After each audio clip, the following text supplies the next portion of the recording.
जी स्वागत है आपका इस नए एपिसोड में ब्लंडर्स ऑफ नेहरू पार्ट 7 और अब हम अगला पार्ट लेके आए हैं और इसको जो है आगे बढ़ाने के लिए हम अपने एएम दादा को रिक्वेस्ट करते हैं कि वो आएं और उनका स्वागत करते हैं।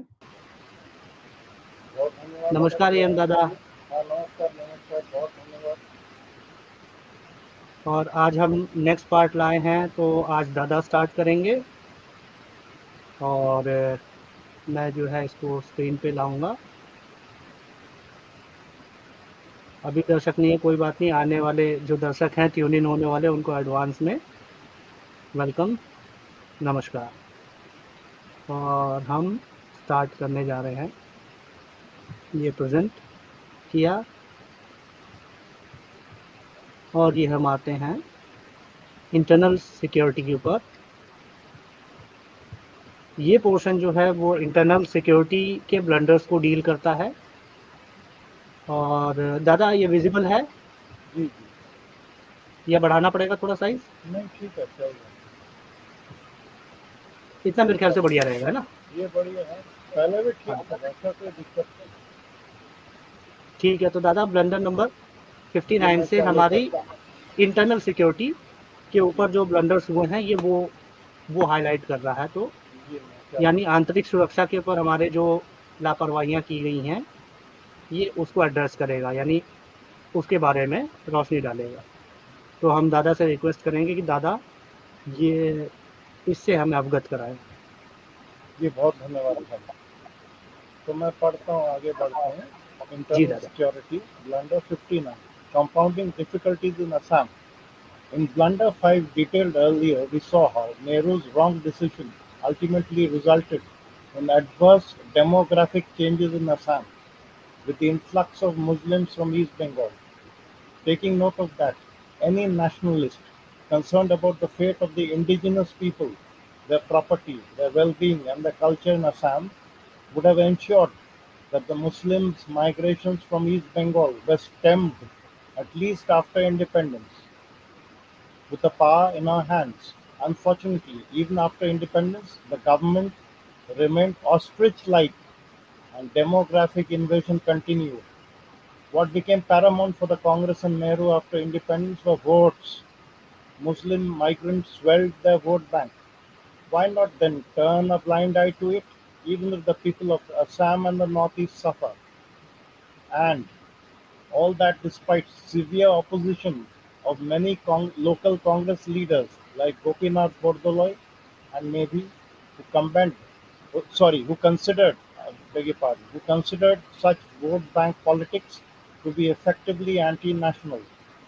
Here are extracts from an article titled "How Bangladeshi Muslims Wiped the Assamese Out in Their Own Land." After partition, the Assamese people expected that there would not be any further transmigration of Muslims from East Pakistan to the new political territory. Muslim populations in Assam considerably decreased.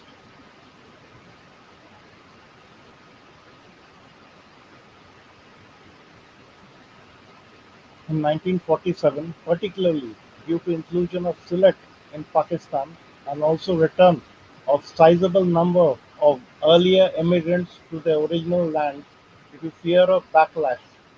But the situation changed when Manul Haq Chaudhry, the private secretary of Jinnah and also a prominent leader of the youth wing of the All India Muslim League till partition, joined the Congress party along with the supporters of Pakistan en masse. On the eve of partition, he was shaky whether to opt for Pakistan or stay back in India. He was, however, told by Jinnah, "Wait for 10 years, I shall present Assam on a silver plate to you." Jinnah died in 1948, but the Congress party fulfilled his promise by inducting Chaudhry in the cabinet of Congress government led by Gopinath Bordoloi. It is often alleged that Chaudhry stayed back in Assam on the advice of Jinnah and other Pakistani leaders to help the immigrants from Pakistan for their settlement in Assam. Against the evil geopolitical design of Pakistan, which scared the Assamese middle class of the threat to the marginalization in their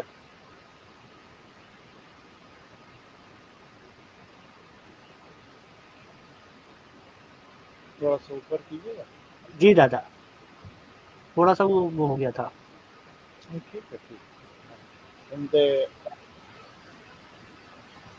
own land, the government of India never had any organized plan or definite policy.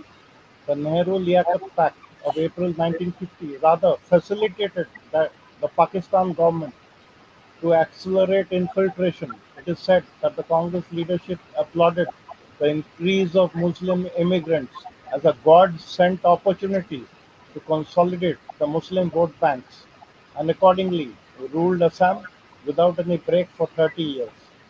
Moinul Haq Chaudhry, who later became a minister in the UN cabinet of Indira Gandhi's government, and former President of India Fakhruddin Ali Ahmad, were widely known for being instrumental in the settlement of illegal Muslim immigrants. Later, B.K. Nehru, the governor of Assam between 1968 and 1973, condemned the infiltration as vote bank politics by the Congress. Congress leaders like Bordoloi, Medhi, Bimla Prasad Chalia and others raised this serious issue of migration, but did not get due support from Nehru and the Congress leadership at the center. Wrote Kuldeep Nair in Beyond the Lines. The state subsequently paid the price when illegal migration from then East Pakistan reduced the Assamese-speaking population in Assam to a minority. It was not Chalia who initiated the issue of illegal migration, but his senior in the Congress, Fakhruddin Ali Ahmad, who rose to be India's president. In fact, the entire party was guilty. Its simplistic solution was to win elections for in Assam by allowing would-be what else was there? Would be ये रहा। Settlers from across the border into the state, thus creating a vote bank. Govind Ballabh Pant, the then Home Minister in Nehru's cabinet, knew that large number of people were coming across the border. After all, his party had connived at the migration since independence. In the early 60s, Assam Chief Minister Bimla Prasad Chalia launched an aggressive campaign to flush out the immigrants. However, Nehru wanted him to go easy on deportations and even stop them.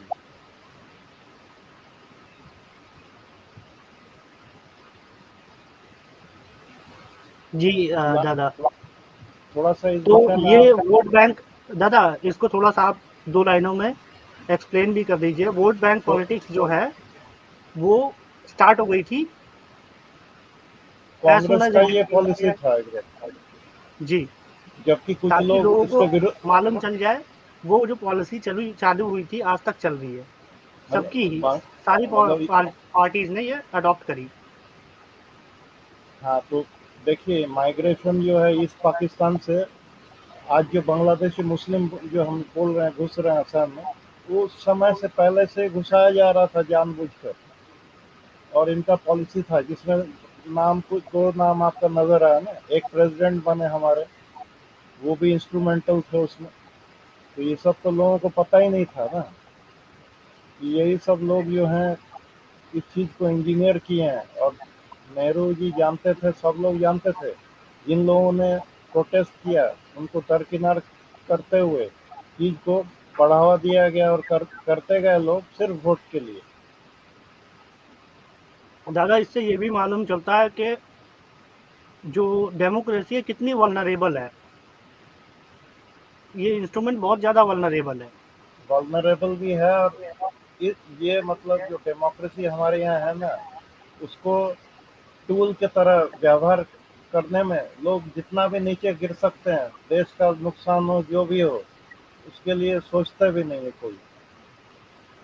दादा, ये एक सिर्फ India में नहीं है, किसी भी democracy में आप चले जाओ, मोडस ऑपरेंडी यही होता है, ये भी इन्फिल्ट्रेट बात करने का। सही है आपका, कि हमें सिर्फ वोट मिलते ही है, या देश का जो है नागरिकों का प्रॉब्लम जो भी हो, डेमोग्राफिक चेंज हो या इकोनॉमिक मतलब बैकलैश हो जो भी हो, उसके आप विषय देखो में कोई दादा, सोचता ही नहीं है। ये यूके में भी चल रहा है, हर फ्रांस जगह। में, जिस जिस जगह भी आप देख लो, यूएस में भी चल रहा है, मैक्सिको से माइग्रेशन होती है, बिल्कुल बिल्कुल। कनाडा से माइग्रेशन होती है। इलीगल माइग्रेशन की बात मैं कर रहा हूँ, लीगल जी जी, माइग्रेशन की भी इलीगल कर ही है। नहीं रहा मैं। बिल्कुल बिल्कुल। जी। तो ये है। अब ज़्यादा चलते हैं, हाँ, तो इस पे कोई ब्लंडर कमेंट 16 करना में चाहे चले तो जाते हैं। ऑडियंसेस में से कमेंट कर सकता है। और अब तो आगे ऑडियंस चलते को, हैं दादा। हाँ नहीं, ऑडियंस को ये आप एक लाइन में बता दीजिए कि हम लोग सोचते हैं ना कि अभी बांग्लादेशी घुस रहे हैं, लेकिन उस समय से पहले से ही, मतलब आज़ादी के बाद ही, मतलब जो है ईस्ट इसको। पाकिस्तानी घुस रहे थे, आप उसको हाँ सही हाँ। से एड्रेस करिए, ईस्ट पाकिस्तानी तब घुस रहे थे। जी जी जी। इसीलिए इतने ज़्यादा मतलब पॉपुलेशन जो है ईस्ट असम पाकिस्तानी था में। ना दादा वो। हाँ हाँ, तो आज के बांग्लादेशी वही हैं हम्म। जो आज तक बंद नहीं हुआ है। जी दादा। Blunder 60, neglect of the Northeast. The problems of Assam and the Northeast have their roots in the Nehruvian era on account of faulty understanding of the issues, distorted worldview, defective grasp of national security interests, and the faulty policies and remedies that flowed from them. Nehru, driven by vote bank politics, allowed migrations from East Pakistan. Please see blunder number 5. Also, no holds barred proselytization by the Christian missionaries, promoted Fissiparous and anti-national tendencies dealt with in the next blunder, that is blunder 61, जो हम बाद में आएंगे पीछे. Nehru's policy of division of Assam into a number of smaller states to satisfy certain ethnic groups has actually been counterproductive. One, because there are so many different ethnicities, over 220 ethnic groups. To what extent can one keep dividing? Two, it started divisive identity politics. Others who have raised the demand for separation.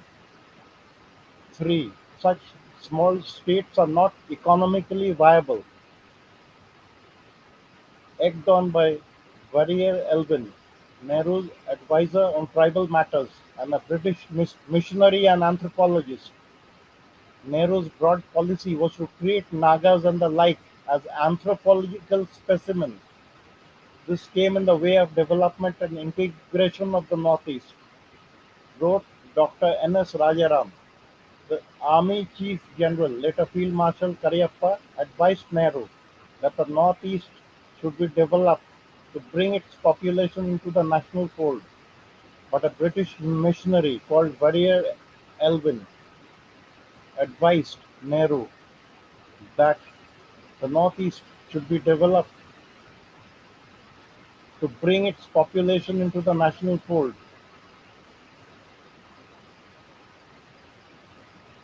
Sorry, but a British missionary called Warrior Elvin advised Nehru that that the region that had many tribal communities should not be interfered with to preserve their pristine character. This left the field open for foreign Christian missionaries who went on to dominate the area. देखिए, सब जो है आज का problem जो आ रहा है उस समय से क्रिएट किया गया जानबूझकर. Elvin was a British missionary who exploited tribal girls, sometimes underaged, in the guise of being an anthropologist. He was 40.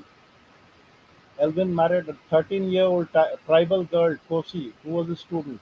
He treated her like a guinea pig, the subject of his anthropological studies, including publishing intimate sexual details in what is called participant observation. As nearly 9 years of marriage, Elvin left her and married Leela, a tribal girl in Northeastern Frontier Agency, presently Arunachal Pradesh, leaving Kosi in dire poverty. कितने गंदे लोग सब थे.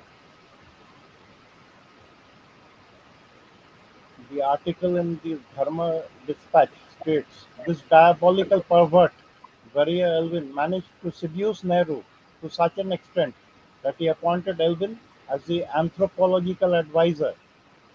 पता नहीं उसका degree था भी नहीं. To the government of Northeastern Frontier Agency, today Arunachal Pradesh. The missionary inside Elvin remained unsleeping Behind his sugary insistence on preserving tribal identities, customs, etc., worked the same colonial chicanery that held that India was never a nation of one people with a shared heritage, and that the tribals were the original Aborigine inhabitants. The result, a near total segregation of almost the entire Northeast for over 50 years. Elvin's preservation policy left a devastating trail of churches, in inter and intra-community hostilities, and the separate Christian state of Nagaland, dams, highways, heavy industries, universities and hospitals for the rest of India, but Bibles and churches and communism and guns for the Northeast. The contrast couldn't be more savage when we consider the havoc wreaked by the peaceful armies of Christian missionaries on every non-Christian soil their viperish foot stepped on.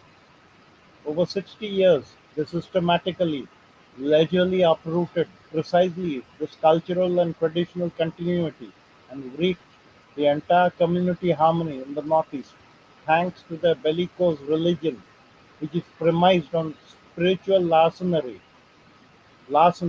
sorry, and it wasn't accidental. It owes to two characteristics, character flaws in the person of Jawaharlal Nehru, a highly developed immunity against wisdom and an incurable fascination for white skin. Nothing else explained the manner in which he literally squandered away the destinies of millions of people in that region by gifting it to the vile warrior Elvin. What would have won the hearts of the people and brought them into the mainstream would have been not a state for each group, for that benefits only the elites, but solid, good, empathetic governance, effective criminal justice system, assurance of security to people, delivery of services, education, healthcare, providing connectivity and communications, putting in place adequate infrastructure and economic development. But that requires dedicated, committed, competent, empathetic, and honest human resources, ensuring what should have been priority, the top priority task of independent India. But no, the arrogant, callous, selfish, self-serving, exploitative, rent-seeking, corrupt, anti-people babudom, bureaucracy, and the criminal justice system continued, and rather than being replaced or reformed, became worse and vicious, as amply brought out by Ved Marwa in his book India in Turmoil. Further, with socialism as the Nehruvian creed, India had condemned itself to poverty, want, and international beggary, and had neither the surplus to invest in development nor politics to promote private investments and foreign investments. The northeastern states are unable to take care of either their development or their expenses. All the states have been categorized as special category states. They get 90% of the funds as grants from the center and have to only generate the remaining 10%. The PCB nexus, P for politicians, C for contractors, and B for businessmen and Babu bureaucrats, and in many regions the PCBI nexus, PCB plus I for insurgents, takes care of major portions of the funds. Without ensuring proper end use of funds, the central government keeps announcing special economic packages for the region, most of which go to line the pockets of the PCBI. Continued militancy and the need for development to tackle it provide a convenient pretext to get more and more funds to loot. देखिए कैसा जी system दादा, बना था। ये missionary influence उसी time चालू हो गया था। कुछ स्लाइड 1-2 दिखा देता हूँ मैं, फिर आप एक आध जी लाइन बोल के फिर आगे कंटिन्यू करिएगा, है ना? जी जी क्योंकि रिमार्क चाहिए होंगे ना इस पे आपके, एक जी चैप्टर एक वो खत्म हुआ है, क्या कहते हैं, एक सेक्शन खत्म हुआ है उसका, तो स्क्रीन करता हूँ कुछ चीज़ें।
Progress of Christianity in other north eastern states. ये 1901 से लेकर के 2001 तक फिगर है नागालैंड का, जैसे 0.59 फिगर्स ठीक गिव है दादा, ये जो है आपको सारा दिखा रहा है कितने the कितने टाइम में। percentage of Christians in the population of the relevant state। ठीक है, ये हाँ, इस तरीके से बढ़ा है, वो सारा ये दिखा रहा है आपको। परसेंटेज परसेंटेज बढ़ते गया। देखिए नागालैंड का 2001 में 89.97, ऑलमोस्ट 90%। मणिपुर का जी दादा, आप 0.0। देखिए स्टार्टिंग से हाँ 1901 में हाँ, 0.59, 59 था, बढ़ते बढ़ते देखिए 90% आ 59 नहीं गया। दादा, 0.59 है वो। हाँ, 0.59, हाँ सॉरी हाँ। सॉरी, 0.59 बढ़ते बढ़ते आज 90% हो गया। ये सही 2001 सही का है, आज बताया। 90 से ऊपर होगा। ठीक है। सेम मणिपुर में है 0.02% से 02। 2%। फिर 41 में 5.02, 51 में 11.84, 71 में 26.03, 81 में 29.68, 91 में 34, 2001 में 37। मिजोरम में ऐसी 0.05 था 1901 में, 1901 में 31 ईयर्स में 47.52 पहुंच गया, 41 में जी जीरो जी। पहुंच गया, शायद माइग्रेट कर गए या क्या कर गए। 1951 में जो है 90, एकदम से 10 साल में 90% पहुंच गया। फिर 71 में डिक्लाइन है, 81 में डिक्लाइन है, फिर 91 में डिक्लाइन है, और 2001 में हल्का सा राइज है। बट आप देखो 0.1 ऑलमोस्ट 0.05 से 86। मेघालय में 6.16, फिर 15, फिर 41 में जो है कम होता है, क्योंकि शायद पार्टीशन के बाद हाँ जो हाँ। है पार्टीशन वार्टीशन या जी क्या जी कुछ जी। कारण रहा होगा, ये वो बाद में पार्टीशन इसमें का नीचे 41 का है ना, पार्टीशन के। हाँ, ये 51 में कम है थोड़ा सा। 51 में कम हुआ, फिर बढ़ा, बढ़ते बढ़ते आज 70, 2001 में 70 है ये। हो सकता है आज अभी वहां तो भी 90 बढ़कर में। 100% ही ऑलमोस्ट, नागालैंड का तो 100% ही होगा या 99 होगा, जो भी हो दिखाने के लिए। ठीक है दादा, ये है। और इसके अलावा एक दो और फिगर्स दिखा देता हूँ। इससे यही साबित होता है कि कितना पहले से जो है एजेंडा बना हुआ था।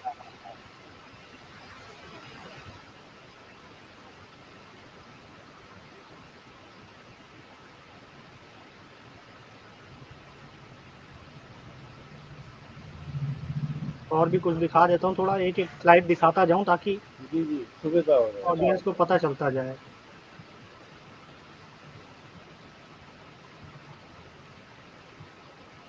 ये दूसरा डेटा है। ठीक है। जी। ये वो जो है नॉर्थ ईस्ट के साइड का हाँ, परसेंटेज परसेंटेज पॉपुलेशन वाइज है। नंबर। हाँ, ठीक है। पॉपुलेशन नंबर भी है। हाँ, 81 से 2001 में देखिए। ये देखिए ये लगातार डिक्लाइन हो रहा है। हाँ हाँ नॉर्थ ईस्ट के कुछ कंट्री वो स्टेट्स होंगे जिसमें 87 से 84, 84 से 82 2001 में। आज ये और भी कम होगा। अभी तो और मुस्लिम कम है। 8.75 से 10.04 से 12। ठीक है। क्रिश्चियन, ये शायद आसाम का नहीं, आसाम का भी नहीं होगा, आसपास का कहीं का है ये, एग्जैक्टली नॉर्थ ईस्ट का ही है। पता नहीं।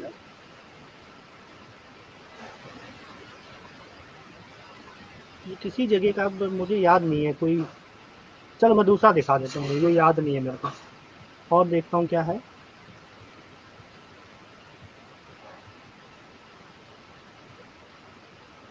इसका ऊपर जो कैप्शन जरूर रहा होगा। हाँ, वो कैप्शन नहीं है ना, तो इस वजह से प्रॉब्लम हो रहा है। एक और चीज दिखाता हूँ।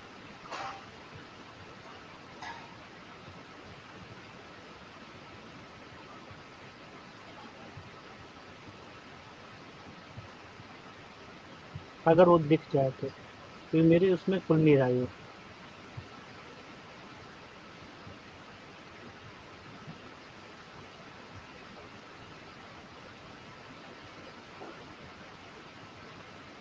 किस चीज से खोलूँ इसको मैं। जरूर से बाद में दिखा देंगे क्या। कम से कम इतना तो समझ में आ रहा है कि कितना मतलब। सर नमस्कार। मकर।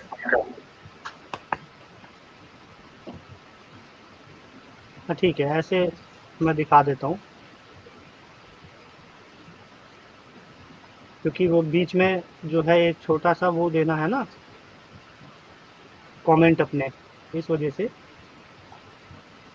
ये देखिए दादा, ये जो है, इसको थोड़ा छोटा कर दूं, छोटा पता नहीं होगा नहीं होगा, एक ऐसे कर देता हूँ, थोड़ा सा सही दिखेगा। ये क्या है, नागालैंड में हिंदू साधुओं का घुसना मना कर दिया था गवर्नमेंट ने। ये ठीक है, 64 का है। हाँ, क्या चीज? 64 1964 का है ये। हाँ, ठीक है, तो ये इन्होंने ये घुसना ही आदमी बंद का कर नाम फिर है डॉक्टर बरियर एल्विन। इनके बारे में हम लोग पढ़ रहे थे ये नोटेड लगातार चल रहा था एंथ्रोपोलॉजी ना, से। तो इस वजह से जो है मैं दिखा रहा हूँ कि ये कंटिन्यूटी आज तक चल रही है, आज तक भी उस पर बोलने को कोई तैयार नहीं है।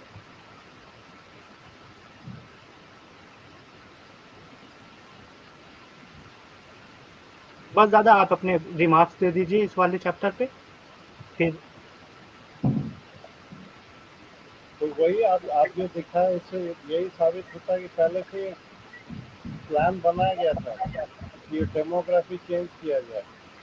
आसाम का हो चाहे दूसरे स्टेट्स का हो, क्रिश्चियनिटी हो या इस्लाम हो, दोनों को जबरदस्ती घुसने दिया गया। मुझे ठीक ये है समझ दादा। में नहीं आता, अगर ये कम्युनिस्ट था जी सर। तो फिर ये पर्टिकुलर रिलीजन को क्यों ज्यादा प्रेफर करता था? कहीं मुसलमानों को प्रेफर करता था, कहीं क्रिश्चियंस को प्रेफर करता था, चाहता क्या था यार? दादा ये हमारे चीचा जैसे होंगे ना, चीचा जैसे कम्युनिस्ट होंगे, अख्तर साहब जैसे है। ये सिर्फ सनातन धर्म के खिलाफ था लगता है, इसके अलावा बाकी सब बिल्कुल चलता था। बिल्कुल। इसीलिए तो सिर्फ साधु बैन करे करे हैं इन्होंने, कुछ और नहीं बैन करा। और स्पेशल इकोनॉमिक पैकेज देकर जो हम लोग पढ़ रहे थे ना, स्पेशल कैटेगरी स्टेट्स, उसमें 90% fund grants from the centre और बाकी 10% उनको जनरेट करना, जो सारे पैसे इंसर्जेंट पॉलिटिशियंस, बाबूज, कॉन्ट्रैक्टर्स सबके पॉकेट में जाता था ये। जिसके चलते मिलिटेंसी बढ़ता गया, रिलीज मतलब कैरेक्टर चेंज होता गया, डेमोग्राफी चेंज होता गया, कोई उन्नति नहीं हुई वहाँ। पूरा लूट होता था ना। दादा आज भी कौन सी हिम्मत है किसी की? तभी तो सब लाल डेंगा फलाना ठिकाना सब खड़ा हो गया। ब्लंडर अब जैसे 61। जी बोलिए। अब जैसे जैसे चैप्टर आगे बढ़ेगा कुछ और भी मेरे पास दिखाने के लिए है, वो मैं दिखाता जाऊंगा। बाकी दादा भी आगे, अब दादा अपने हिसाब अपनी भी बात बताएंगे, क्योंकि इनको मुझसे ज़्यादा नॉलेज होगा पास्ट हिस्ट्री का, कंपेयर टू जो मुझे पता है। ठीक है दादा, आप स्टार्ट कर दीजिए। Blunder 61, ignoring illegal proselytization, proselytization, यही ना, थोड़ा सा बड़ा कीजिए, थोड़ा सा proselytization, अच्छा, proselytization, sorry, Blunder 61, ignoring illegal proselytization. It is impossible for me to reconcile myself to the idea of conversion after the style that goes on in India and elsewhere today. It is an error which is perhaps the greatest impediment to the world's progress towards peace. Why should a Christian want to convert a Hindu to Christianity? Why should he not be satisfied if the Hindu is a good or godly man? ये महात्मा गांधी हरिजन newspaper में 30 या magazine में 30 जनवरी 1937 को बोल रहे हैं. But then why didn't Gandhi direct either banning दादा एक or मिनट, दादा एक मिनट, दादा जी एक मिनट, दादा एक minute. let us explain the term proselytization, क्या होता है? जी दादा। और ये इसको मैं दादा एक एक महात्मा गांधी वाले पे कमेंट आप जरूर करना। नहीं एक मिनट, ये कर तो देखिए बोल ही रहे. क्या बोल रहा है ये। What is an Proselytization. example of proselytization? Contemporary examples of proselytizing include Mormon missionaries who go from door to door to spread their good news, and evangelists who had hand out religious tract or street corner. अब ये और लोग क्या तबलीगी करते हैं, Christian लोग अपना जगह जगह पर जाते हैं यहाँ वहाँ पे, और वहाँ अपना जो बाइबल है, ये है वो है, वो सब उनको बांटते रहते हैं कि come to the fold of Christianity, इशू is there to help you out, this and that. ये तो ये है मुझे वो भी मिला था सर, पर्सनलाइजेशन. मुझे भी मिलता रहा कलकत्ते में। मिलेगा ही ना. वहां तो मैडम थी ना हमारी, नोबेल लॉरेट, वो तो ये करती थी बैठ करके. दादा ये अपना प्रोडक्ट मार्केट कर रहे हैं क्या? हाँ, तबलीगी है ना इस तरह का। प्रोडक्ट क्या है मतलब? जीसस क्राइस्ट पैदा हो गए? नहीं, जीसस क्राइस्ट को एक दिखाने के लिए है, बाकी आपको जो है स्कूल में एडमिशन करवा देंगे, फ्री कुछ हम आपका जो है स्कॉलरशिप देंगे या कुछ करेंगे। दादा गांधी पे कमेंट नहीं किया आपने, ये वाला जो वो है गांधी पे हरिजन में जो एनकरेज आया है, करते थे ये सब। यानी नॉलेज में था ना? क्या कमेंट करें यार, ये तो नॉलेज में था ना? 1937 में जिस समय यहाँ पर ब्रिटिश रूल कर रहे थे, उस समय उसने बोला था ना ये. Why should a यानी Christian want to convert a Hindu or Hindu Christianity? को Why should Christianity. he not be satisfied if Hindu is a good or godly man? ये यहाँ लिख दादा के बाद इससे में क्या लिख रहा है, नीचे लिख तो रहा है वो. But then why didn't Gandhi direct either banning of proselytization in the Indian Constitution or incorporation of stringent norms? लिख तो रहा है वो कुछ और, लेकिन कर क्या रहे हो? That is बोल रहा important ना. कुछ और। दादा इसका मतलब ये नहीं है कि हो रही थी पता था उसको और 37 से पता था, ये भी नहीं है. हाँ, इससे एक चीज और बस्ट होती है कि अंग्रेज आए थे, उनका रिलीजियस एजेंडा कुछ नहीं था, सिर्फ इकोनॉमिकल एजेंडा था. नहीं, फिनेंशियल एजेंडा नहीं था, इकोनॉमिकल एजेंडा नहीं था, साथ में रिलीजियस एजेंडा भी था उनका. The Constitution makes swept under the carpet the important matter relating to scheduled tribe in the Assam Hills and in the Northeast. They adopted a formula virtually placing the religion outside the pale of normal union law and administrative apparatus. Nehru did this on the advice of Christian missionaries. His हाँ था ना, colleagues, इसका adviser था वो.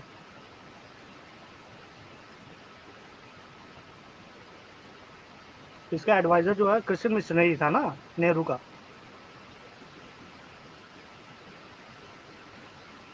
who is this Azad? मौलाना. नहीं, ये north east में एक वो नाम जो हम लोग पढ़े पहले ना, एल्विन की क्या? नहीं वो आजाद पूछ रहे हैं यहाँ पे जो Getting the in the word of Azad as Nehru fired करके बोल रहा है ना वो, ये क्या है? हाँ, एज अ नेहरू हाँ, ये फैक्ट। वही आजाद है जो आप बता रहे हो. हाँ, तो let it pass treating the बोल रहा है ना. Matter in the words of Azad as a Nehru fact. तो आजाद को उनके विरोध में ही बोल रहे हैं फिर से।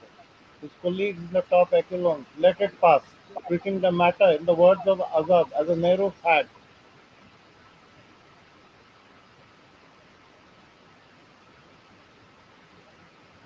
ये देख लो दादा, देश से ही गद्दारी करते थे जो हीरो बनते हैं, जिनको हीरो बताते हैं, देश को कन्वर्ट करने के चक्कर में थे, उसकी आइडेंटिटी ही चेंज करने के चक्कर में थे.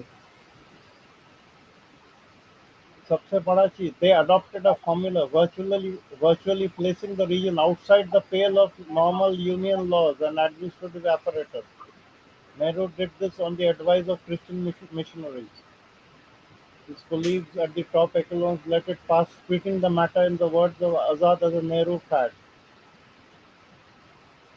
It is worth noting that Sir Reginald Copeland, 1884 to 1952, a historian and a professor of the Oxford University who had accompanied the Cripps mission as an advisor in 1942, had recommended for a statutory guarantee that the work of Christian missions in the hill tracts of Assam then included all the northeastern states, would continue uninterrupted.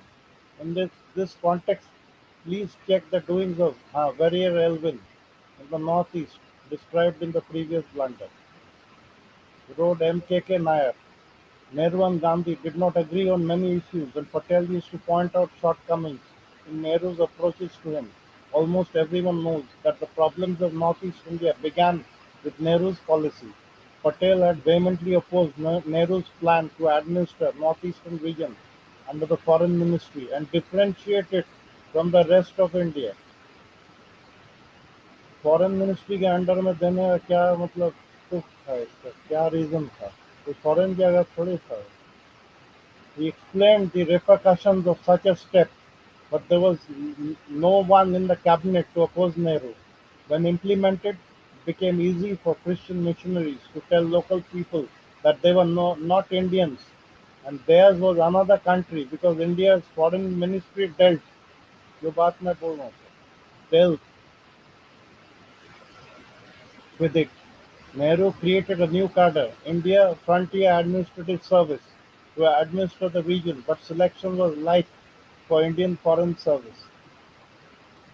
However, except for one or two exceptions, everyone chosen was incompetent and did not have the requisite administrative caliber.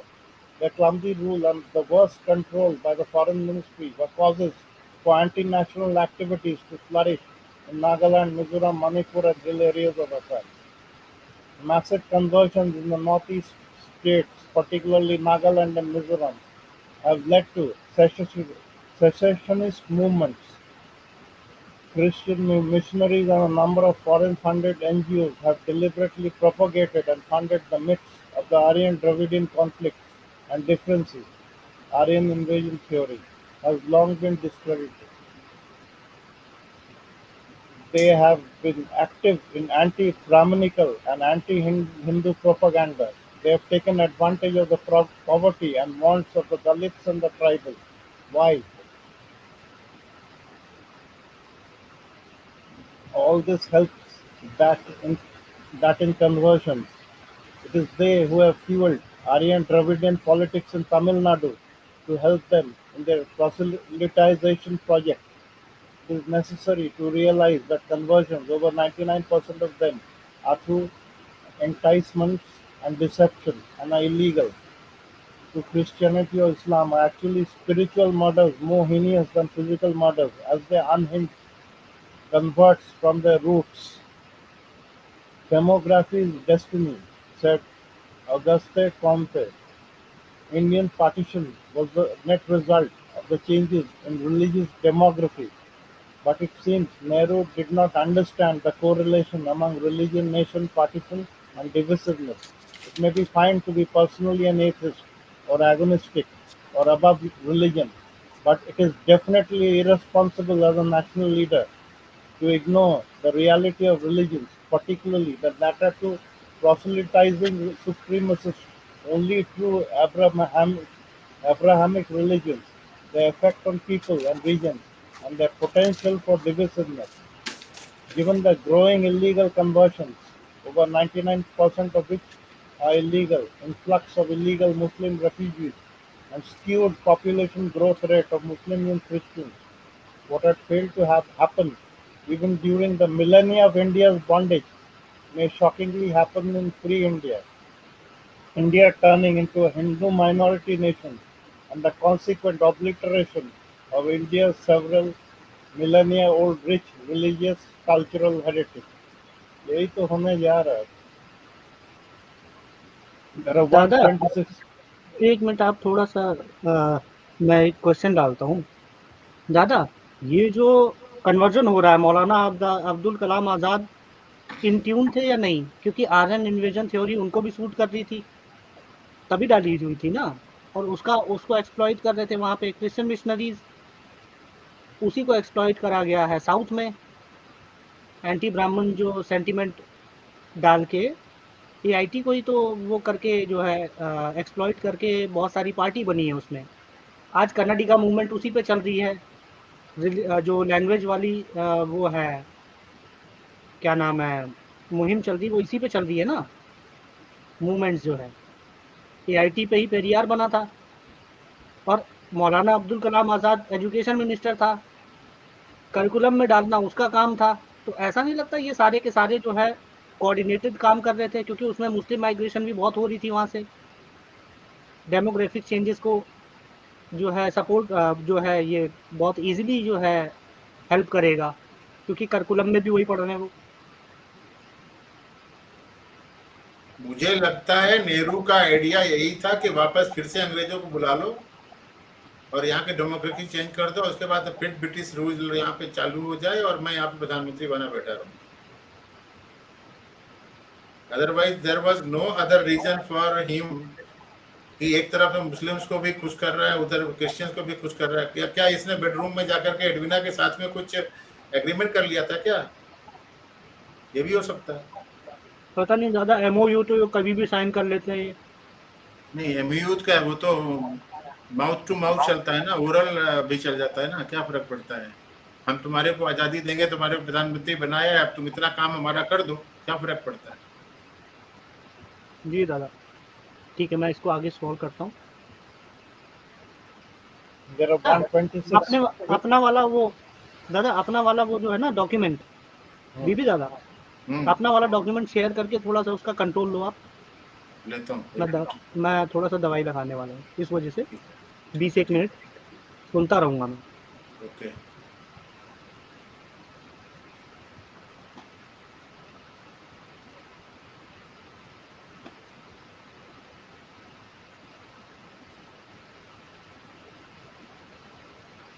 अभी ये बदल गया है, there are 126 Christian majority and 49 की जगह 59 हो चुके हैं लोग In the world, but just one Hindu majority country, that is India, leaving the tiny country Nepal.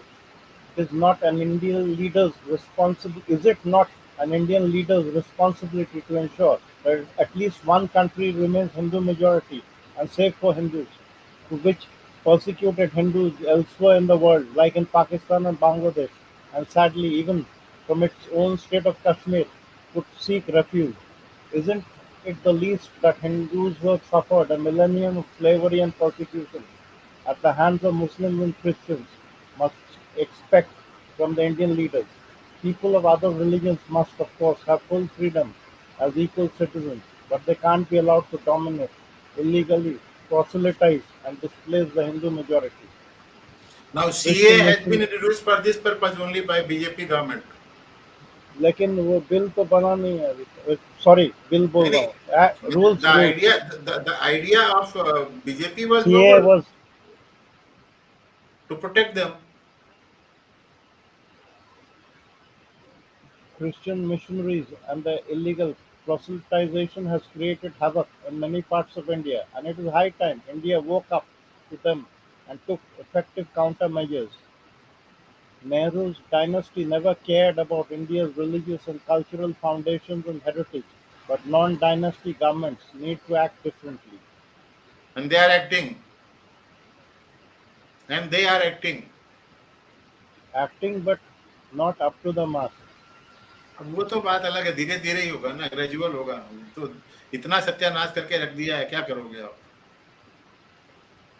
जितना खुराफात ब्रिटिश ने खुद नहीं किया था अपने टाइम में, उतना तो ये लोग करके बैठ गए। सर वो मूवी बंगाल में बैन हो गया, वो केरला, सॉरी हाँ हाँ आपका, हाँ हाँ। लेकिन वो विपुल शाह बोल रहा है कि मैं इसको केस लड़ूंगा, ऐसा बोल रहा हो। प्रोसेलिटाइजेशन तमिलनाडु में बैन किया ना? जी जी, नहीं तमिलनाडु बंगाल में में, बैन किया, तमिलनाडु में हाँ बैन किया। हाँ किया है, लेकिन बंगाल में भी आज आज से बैन कर दिया। हाँ ठीक है ना, लेट देम डू मजाक इट। है ये। Proselytization in India has been solely for economic reasons and to a lesser extent on account of societal reasons. Religion, religion or spiritualism or seeking God or appreciating that religion is one, is converting into, is better, has nothing whatsoever to do with it. Hence all conversions are illegal, barring perhaps 0.01%. There is of course no question of the later two Abrahamic religions, the religion of compassion and the religion of peace, which has caused terrible and indescribable miseries to unaccountable millions of locals belonging to other faiths in Africa, Asia, Europe, North America, South America, and Australia through the centuries, being superior only true to the only true religions. None can come even remotely near the grandness of essential Hinduism. There can therefore be no conversion through rational analysis and conviction. Nehru and Nehruvians, given their myopic vision and woefully faulty grasp on history, current realities, and the nature of the latter two proselytizing Abrahamic religions, while defending or siding with minorities or providing them with grossly unfair constitutional advantages, fail to grasp the obvious truth that the Hindus, that include Jains, Buddhists, Sikhs, are a global minority, and given the massive, well-funded, well-equipped, aggressively proselytization by the Christians and Muslims, Hindus are also a globally endangered minority, deserving effective state protection, including effective laws and implementation machinery to protect them fro- from predatory proselytization. In fact, proselytization should be banned in the Constitution, while allowing genuine individuals to approach courts for permission for change of religion and giving satisfactory explanations. Conversions actually got a fillip thanks to the Nehruvian policies. If we have chosen the socialist path, which benefits only the politicians and the babus, the poor can never really come up. Deprived of medical facilities, free education, other necessities, and even food, they become easy targets for conversion. Had India followed free market policies, India would have been a prosperous first world nation with better administration and justice long ago, leaving little scope for illegal conversions.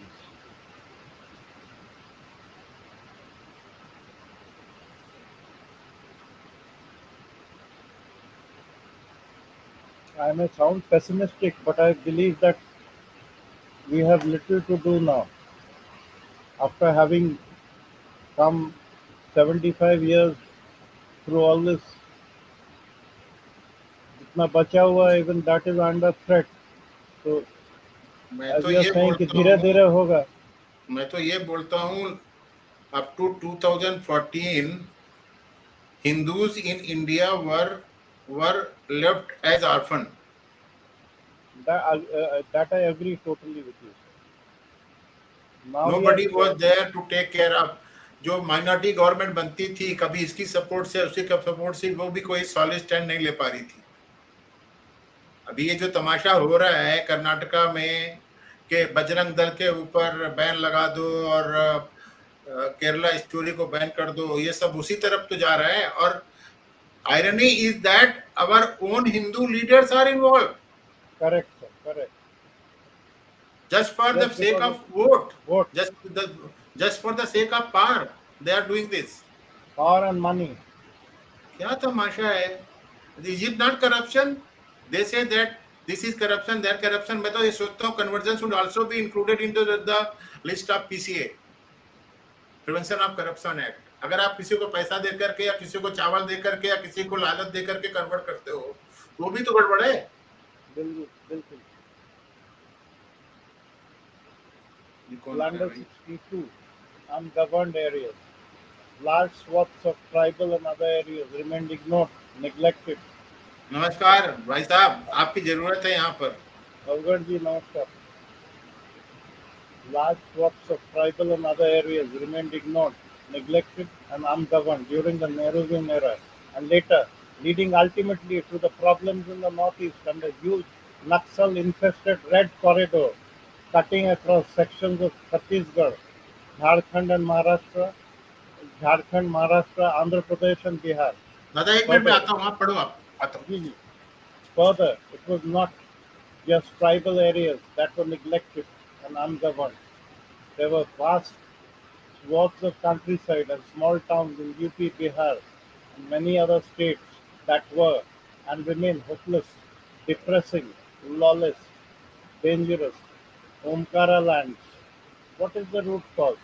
Dirty politics, colonial babudom, and misgovernance. In fact, wherever there has been the Indian government outreach into these areas, it has been more to exploit and make money than to serve and provide services. नमस्कार सभी को। नमस्कार मेरी आवाज आ नमस्कार। रही है? आ रही साफ सुथरा। आज एक मजेदार चीज मैं बताता हूँ। एम दादा, इंडियन टू जी। बोलिए। आज एक मौलवी साहब आए मेरे बाबा के पास। जी। मुस्लिम थे वो। हाँ बोलिए बोलिए। मैं बताऊं कि बाद में बताऊं? बोलो बोलो बोलो बोलो। अरे तो डिस्कशन चाहिए भाई। तो बातचीत हो रही थी। मैं भी गया, नमस्कार किया, फिर बैठा रहा। फिर मैं पूछा, मौलवी जी ये बताइए, जो supreme court same sex marriage का दे रहा है, ये हमारे बवाल करे दे रहा है? कहा हाँ बेटा, सब समाज में नरक फैला रहा है ये वो। हम कहा हिंदुओं में भी सब फैमिली तोड़ देगा? तो कहा हाँ फैमिली तोड़ देगा। हम कहा पर ये तो केसेस निकल के आ रहे हैं। अभी केरल में 2 मुस्लिमों ने ही शादी की थी, लड़कों ने आपस में ही। कहें क्या किया जाए बेटा, हो रही है तो शादी, क्या किया जाए? तो हम कहा मतलब मुस्लिम समाज भी एक्सेप्ट कर लेगा? तो कहें अब क्या करेगा, एक्सेप्ट करना ही पड़ेगा। तो हम पूछे, मौलवी साहब बताइए हलाला कैसे होगा अगर 2 आदमी आपस में शादी कर ले रहे हैं? दोनों का होगा, भाई दोनों का। भाई क्या अगर क्या देखिए क्या मौलवी बोला? साहब सुनो तो भाई। तो कहा, हमने कहा मौलवी साहब देखिए, अगर औरत है, लेडीज है, तो चलो ठीक है, वो ससुर कर देता हलाला, या भाई कर देता है, या फिर और परिवार के जन होते हैं। पर साला इसमें कैसे हलाला होगा? इसमें क्या घर की लेडीजें रहेंगी, माँ बहनें, वो हलाला करेंगी? तो भाग कहा बेटा कैसी बात कर रहे हो? तो बाबा कहते राजकुमार तुम्हारा ये बदतमीज हो गया। हम कहा बदतमीज का बात सही पूछ रहे हैं, हम नाराज हो रहे हैं, हमें जानकारी चाहिए ये सब। तो वही मैं फिर क्या सोच रहा था चले गए? कि जी। उसके बाद वो चले गए कि बैठे रहे? अरे फिर 2 ही मिनट बाद चले गए, हम हट लिए। जब बाबा आए, कहे अरे तुमने सब क्या बोल दिया? हम कहा वो क्या ऐसा बोले, इलाका कैसे है लोगों जहाँ को। पर ये लोग ज्यादा उंगली नहीं कर सकते भाई। वो ठाकुरों का इलाका है, बजा देंगे लोग बात करते थे, है ना। फिर निकल गए हम। जब कहे माँ बहनें हलाला करेंगी उसका। इस चैप्टर खत्म होने के बाद में थोड़ा सा जो Sonia Gandhi communal violence bill लेकर के आ रही थी उसको पढ़ेंगे हम लोग। Further, जी जी। Nehruvian और socialism meant economic stagnation and no surplus to enable deployment of resources or investment in the so-called ungoverned areas, nor policies to encourage private investment for infrastructure in those areas, and whatever little funds were deployed were siphoned off by the Nehruvian socialistic Babudam. अब दर्शकों के फायदे के लिए मैं एक चीज बताना चाहता हूं कि हमारी जो मैडम थी सोनिया गांधी, जिनकी सरकार थी, जब उन्होंने एक और बिल लाने की कोशिश की थी, अगर वो आ जाता तो जितने भी हमारे आज की डेट में हिंदू हैं वो सारे के सारे मजबूर हो जाते कन्वर्ट होने के लिए। पक्की बात है, मैं उसको पढ़ के बताता हूँ क्या है, देखिए। मैं दादा शेयर शेयर कर, करके पढ़ना। हाँ पढ़ता हूँ, देखिए अभी। हिरण्मय भाई नमस्कार। शेयर करके, ठीक है, ताकि पता चले लोगों को। बल्कि अभी रिसेंटली कम्युनल वायलेंस बिल आ रहा था, हिरोनमय, ऑलमोस्ट ड्राफ्टेड। तुमने बंगाल में फिल्म बैन करवा दी, तुमसे हम बहुत गुस्सा हैं। तुम्हारा ही हाथ है ये वोट केरला दे के स्टोरी आया बैन था उसको। करवाने का।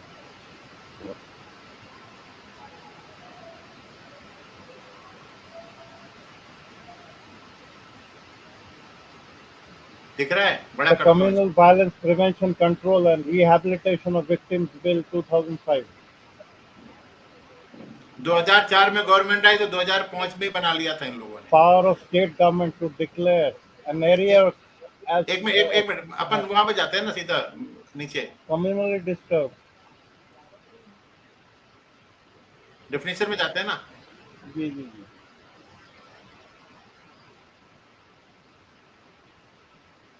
हम्म। हाँ, bill is to empower the state government and the central government to take measures to provide for the prevention and control of communal violence which threatens the secular fabric, unity, integrity, and internal security of the nation, and rehabilitation of victims of such violence and for matters connected therewith or incidental thereto, be it enacted by the Parliament by the 56th year of the Republic of India as follows. Preliminary. This act may call so and so. It extends to the whole of India except Jammu and Kashmir. वो तो पहले जैसे कश्मीर अलग था तो इसीलिए it has come into force in the Union territory on such date. It shall come into force in the Union territories on such date.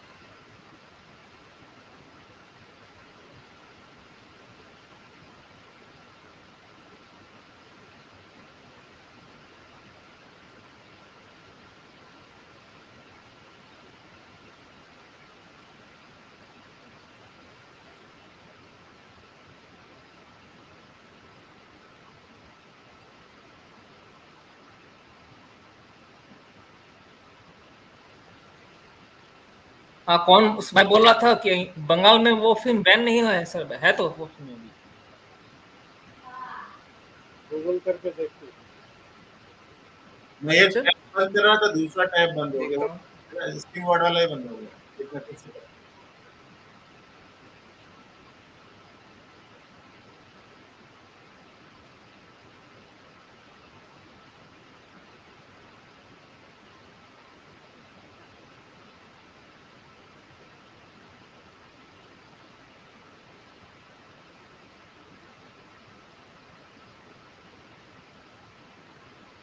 जितना ban होगा उतना मतलब ज़्यादा लोग देखेंगे।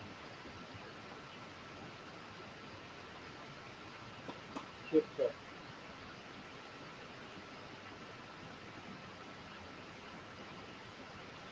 डेफिनेशन पढ़ो इसकी। In this act, the context otherwise requires. Code means the code of criminal procedure. Communally disturbed area means an area declared as such under subclause 1 of clause C of subsection L है कि Roman 1 है of section 3 under clause A of such subsection 3 of section 55. Communal violence means any act or omission or commission which constitutes a scheduled offence which is punishable under section 19. Competent authority means such officer or authority as the state government or the central government may by notification appoint as the competent authority under subsection 4 of section 3 as a unified command under subsection 4 of section 55 as the case may be. District council means the district communal disturbance relief and rehabilitation council established by the state government under subsection I है कि L है of section 42. District fund means the victim छोड़ assistance दो, fund. ये पढ़ो, ये पढ़ो। Period of disturbance. Period of disturbance in relation to a communally disturbed area means the period during which it is declared to be a disturbed area under section 3 or section 55 as the case may be. मतलब ये कभी भी जो है disturbed area declare कर सकते हैं. Schedule offense means an offense specified Offense in the कैसे schedule. in the schedule. इसका schedule होगा. Unified command will constitute छोड़ the दो, रहने दो constitution. उसको रहने दो। अब शेड्यूल ऑफेंस पढ़ते हैं, इसमें क्या है, शेड्यूल में पढ़ते हैं ऑफेंसेस क्या है।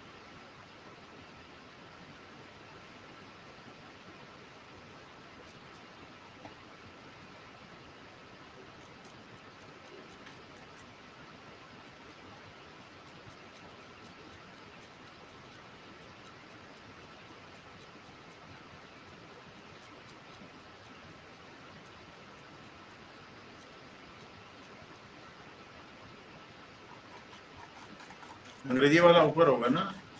नहीं ठीक है, एक साइड में हिंदी में रहता है, एक साइड में अंग्रेजी में रहता है. आपको पीडीएफ निकाले हैं. ये होम मिनिस्ट्री का है डॉक्यूमेंट। हाँ वो तो गवर्नमेंट ऑफ इंडिया पब्लिकेशंस का ऐसा ही निकलता है किताब.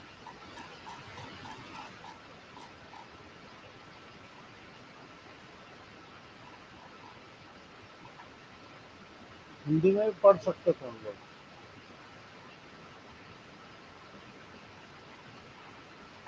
नहीं, शेड्यूल पढ़ना है ना इसको, schedule. Ji ji.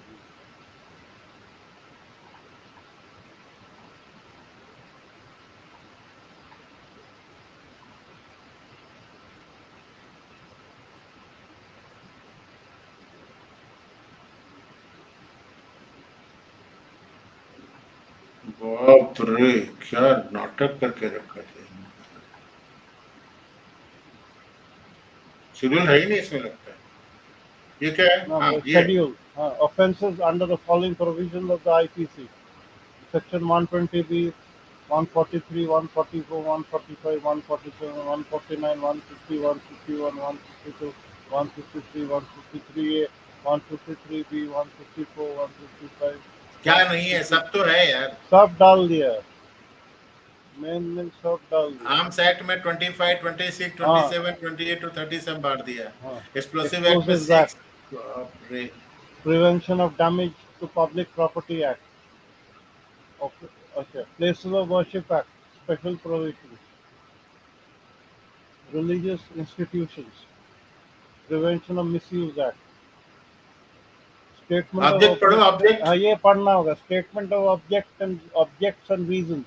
Communal violence threatens the secular fabric, unity, integrity, and internal security of a nation, with a view to empowering the state governments and the central governments to take effective measures to provide for the prevention and control of communal violence and to rehabilitate the victims of such violence, for speedy investigation and trial of offences, including imposition of enhanced punishments than those provided in the Indian Penal Code on the persons involved in communal violence and for matters connected therewith.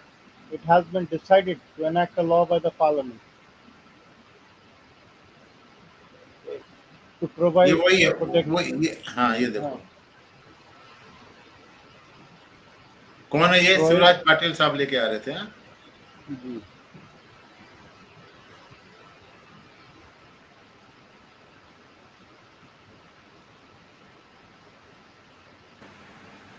अरे वो rights act जो ला रहे थे 2014 में, उसका है क्या ये रेफरेंस? वही है, वही है। राइट्स एक्ट हाँ 2013 में कांग्रेस ला रही थी, हिंदुओं को बिल्कुल कम्युनिस्ट खत्म वायलेंस कर बिल यही था यार, वो देता। यही था, यही थी, यही था, यही था, यही था। तो कम्युनल वायलेंस में इंसान हिंदू उसका कोई फायदा नहीं ले पाता, बाकी लोग लेते। अरे वो हिंदुओं को तबाह कर देता। ये कम्युनिस्ट ही साले सबसे ज्यादा कम्युनल हैं। कहाँ से साले दूसरे नंबर जिहादी हैं, ये समझो। अरे वो तो देश को देश मानते ही नहीं है ना, तो भगत। देखिए स्पेशल कोर्ट्स, कभी चीन को कहाँ नहीं तोड़ देते 25 उसमें। साला जितना सब कुछ रूल हमारे ही ऊपर अच्छा इसमें लागू वो होना भी है डाल क्या? दिया। The clause seeks to insert a new clause in the Representation of People's Act 1951 so as to lay down any person convicted for the contravention of the provisions of the proposed legislation shall incur disqualification.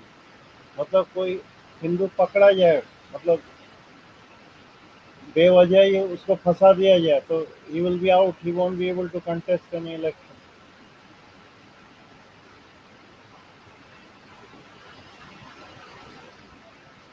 सीधा 8 महीने की jail थी उसमें, 8 या 12 महीने की non bailable. तो आपका वो आईपीसी का सेक्शन है, वो देखने से पता चलेगा पनिशमेंट क्या क्या है। आई ये टिकैत फिकैत उस समय मर गए थे क्या? नहीं, सब जिंदा थे। सब दलाली कर रहे थे भोसड़ी वाले कांग्रेसों की। ये अभी भी कर रहे हैं। और दो बोला जाए दिल्ली में डॉक्टर की रैली लगा देंगे, खाप से बोल दिया है। इतना धन दौलत बनाया है ये। तो इसको कोई मारता क्यों नहीं? अरे धीरे धीरे एक्सपोज हो रहे हैं ये भी सब। एक्सपोज होना और भागा मतलब मार देना चाहिए। अरे होगा सब, अंतिम दिन आएगा, सब सबका समय आएगा। चारों तरफ फ्रंट खोल के नहीं लड़ सकती ना बीजेपी, अकेले वही है, कोई है ही नहीं। और उसमें भी 40% 35% हिंदू उसके साथ हैं, बस 70% तो अभी भी 60 से 70% साले इधर उधर मर रहे हैं। अभी तो लोग भड़का रहे हैं कि बीजेपी छोड़ दो। अरे भाई साहब नहीं छोड़, जनसंचार हो गया है, केरला फाइल जैसे रिलीज हुई भाई खून खौल रहा है लोगों का। वही तो हिरन में तो मैं बोला, वो बोल रहा कहाँ बैन हुआ, मैं बोला चेक करो देखो। पगले है पता नहीं कहाँ किस दुनिया में रह रहा है।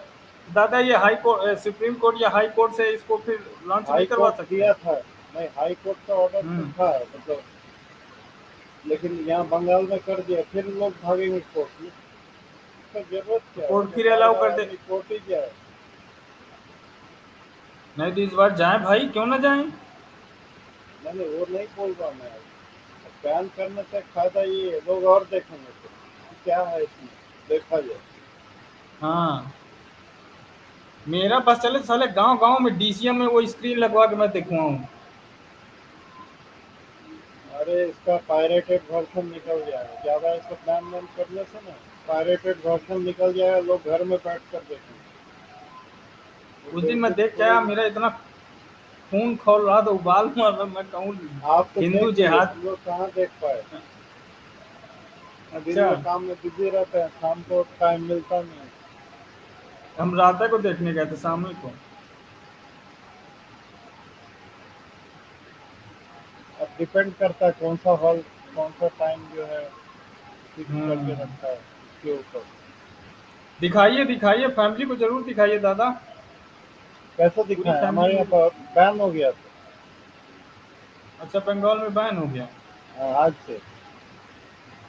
अरे तो अगर देखो कोर्ट अगले हफ्ते तक अगर फिर से हटा हटा देता है बैन तो दिखाइएगा। जो भी हो, घर में आपकी वाइफ, बेटे, बेटा, बेटी और जो भी हो सबको नहीं दिखाइए। नहीं, मैं तो सोच ही रहा था जाऊंगा देखने, सोचते सोचते जो आज बैन लग गया। मेरे को खास किसी ने तौर से भेजा जो है, पूरी लड़कियां पूरी हैं फिल्म उनको भेजी है, जरूर। भेजूं क्या? जी सर। जी मेरे को सर। किसी ने पूरी फिल्म भेजी है व्हाट्सएप पे। लिंक व्हाट्सएप पे डाल दीजिए, जिसको देखना हो नहीं देखे। दादा, थिएटर में देखे जो भी देखना है, नहीं नहीं ताकि सर, थोड़ा सा सर प्रमोट हो ये प्राइवेट में फिल्म। डाल दीजिए ना सर काइंडली, क्योंकि यहाँ बंगाल का बता नहीं पाऊंगा, क्योंकि यहाँ का कोर्ट का कोई भरोसा नहीं। अरे व्हाट्सएप पे हाँ डाल दादा, दीजिए, और हम ही लोग तो हैं। आप ले व्हाट्सएप में लो। डाल दीजिए सर, काइंडली सर, हाँ, रिक्वेस्ट है, डाल दिए, इंडियन घर टू जी वाले भी आप तो देख देख ही लेंगे। लेंगे जाके। बाद में जब होगा हॉल में देखा जाएगा, लेकिन अभी तो हम्म, फिलहाल घर में देखा जाए। काइंडली सर, हाथ जोड़ के रिक्वेस्ट कर रहा हूँ, थोड़ा सा दे दीजिए। दादा आप व्हाट्सएप में डाल दीजिए लिंक। आप ठीक तो है, देख लिए भाई, हम ही नहीं लोग हैं हम ना इनके सर माल। दिखा देंगे ना पब्लिक आप। को। हम्म जो मैं नहीं भी देख कई लोगों पाएंगे को। वो सर मुझे तो भेज दीजिए कम से कम। भेज रहा हूँ, भेज रहा हूँ। अरे बेटी बोल रही थी कि कल सुबह चले, मैं बोला अरे परसों बिल्कुल। निकलना। नहीं नहीं, आज बंद, आज से बंद हो गया ना। हम्म। दिक्कत तो ये है, देखिए दिन में काम में हम लोग बिजी रहते हैं। हम्म। नहीं मैं भी जैसे रा- निकला वैसे ही जाके मैं नहीं देख के अच्छा आया किए। हॉल पे।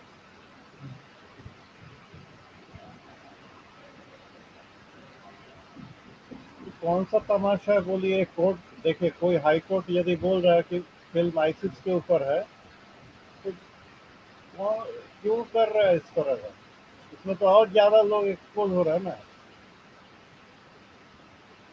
अरे पूरा पर्सपेक्टिव बदल दे रहा है भाई, लोग समझ रहे हैं कि हम किस टाइम बॉम्ब के साथ बैठे हैं।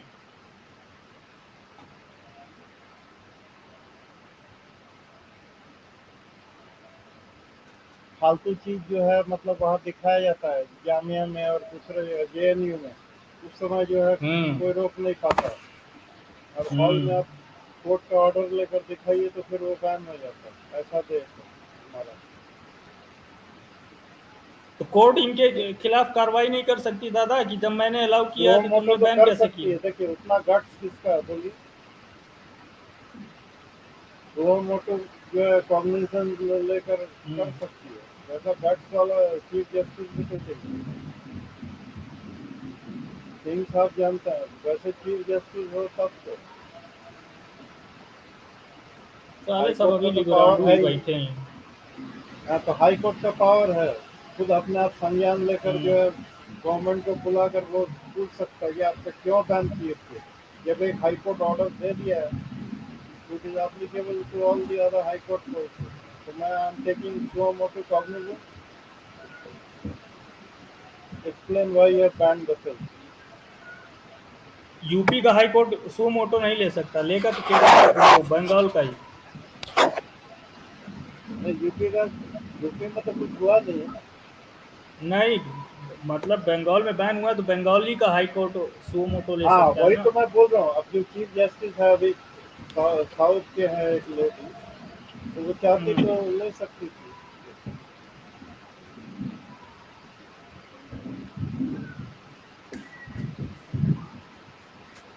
जहाँ जरूरत नहीं है वहाँ कोर्ट जो है कूद पड़ता है,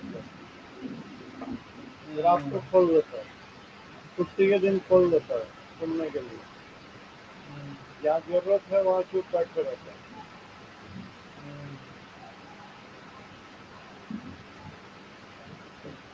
एक मिनट देखता हूँ डाल करके, अगर ये मिलता है तो, कि मेरे पास फोन में है और ये वो ले नहीं रहा है उसको।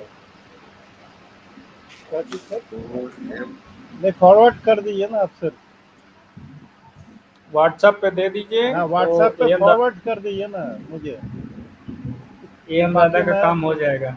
हाँ प्लीज सर, आप व्हाट्सएप से फॉरवर्ड कर दीजिए।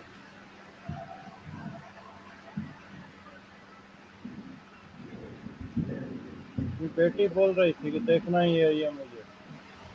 देखो। अरे बिल्कुल, बिटिया को जरूर जी, दिखाइए। हाँ आ गया सर,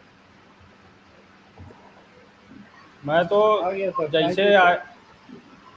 निकला ऑफिस से, फिर तुरंत घर आया, सबको लिवाया, हम कहा चलो बिल्कुल तैयार रहना, फोन किया तुरंत, सब तैयार बैठी थी, सबको लिवा के गया। चलिए, अच्छा किए, अच्छा काम किया। हम्म,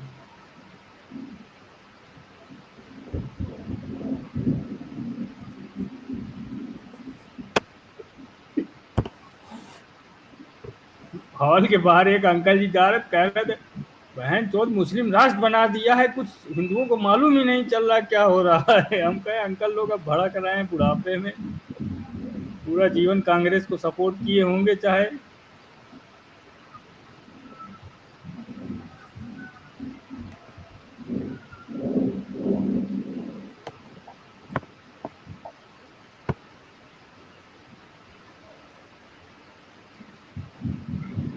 ठीक तो बोल रहे आज भारती जी कहीं व्यस्त हैं क्या? हैं। काम होगा उनका ना, हम्म, वो लोग कॉल में बिजी रहते हैं। चलो आगे पढ़ते हैं। जी sir, thank you very much sir. देख लेना खुल रहा है कि नहीं खुल रहा है वो। वो देख लूंगा सर बाद में।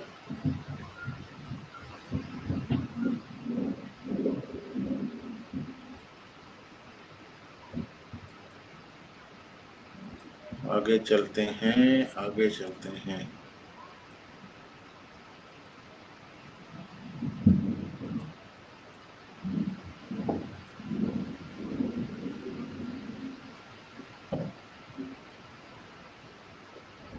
Blunder 63, insecurity of the vulnerable sections. Sorry. Among the very basics expected from any government is safety and security of its citizens, particularly the vulnerable sections like the poor, minorities, Dalits, women, and children. This is fundamental. Other things come later. People should not feel vulnerable to terrorist, communal, caste, gender, or domestic violence. They should be able to breathe freely and to live fearlessly. Otherwise, what is the point of gaining independence? Safety is what independent India should have firmly ensured within the first 5 to 10 years of its existence. not a difficult goal to achieve at all, given the desire and the will.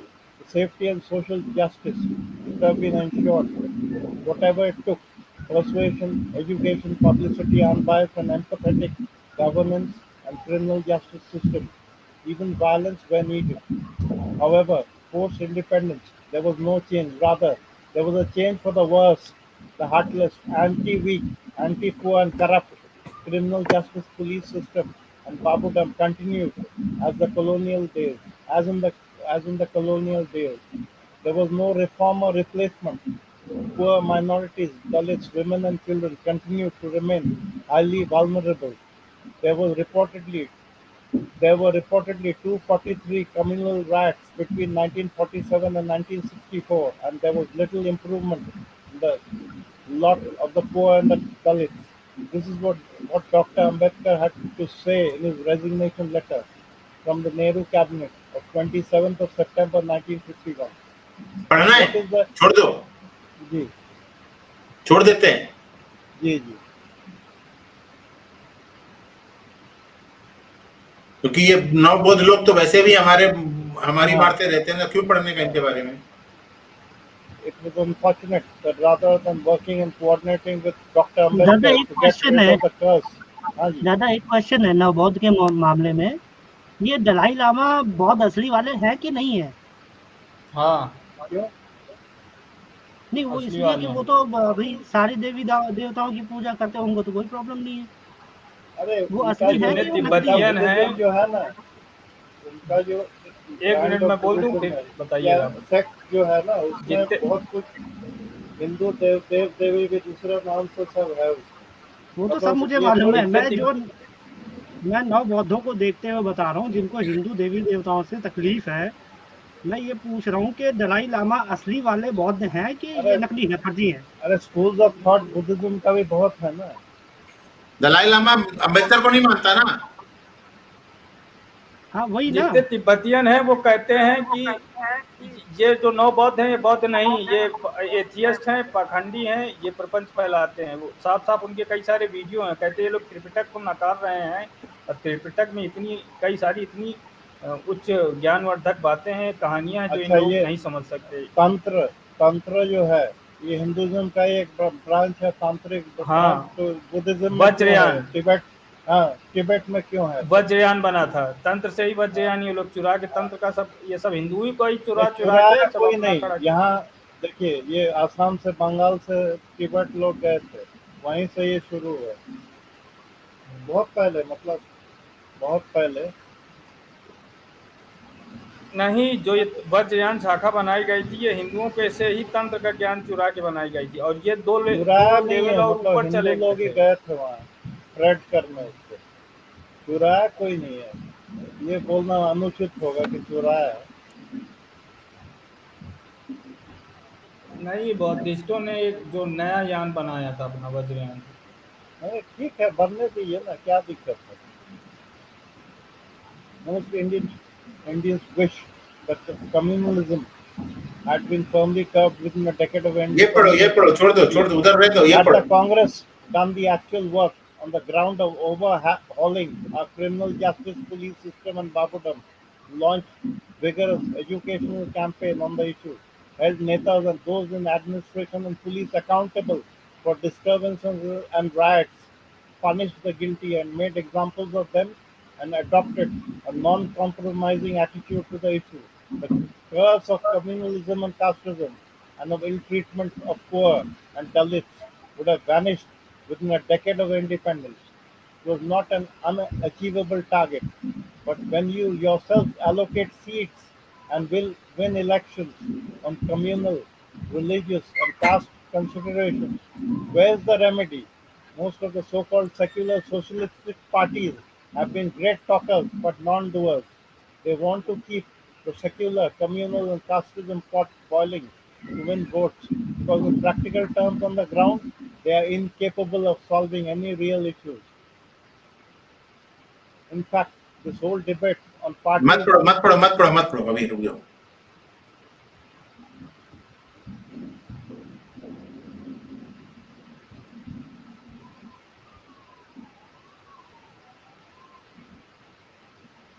ये पढ़ो, take Singapore. Take Singapore. Lee Kuan Yew managed to create a unique Singaporean identity within the umbrella of multiculturalism in just the first 15 years of his rule, despite the fact that Singapore never had a dominant culture to which locals and immigrants could assimilate.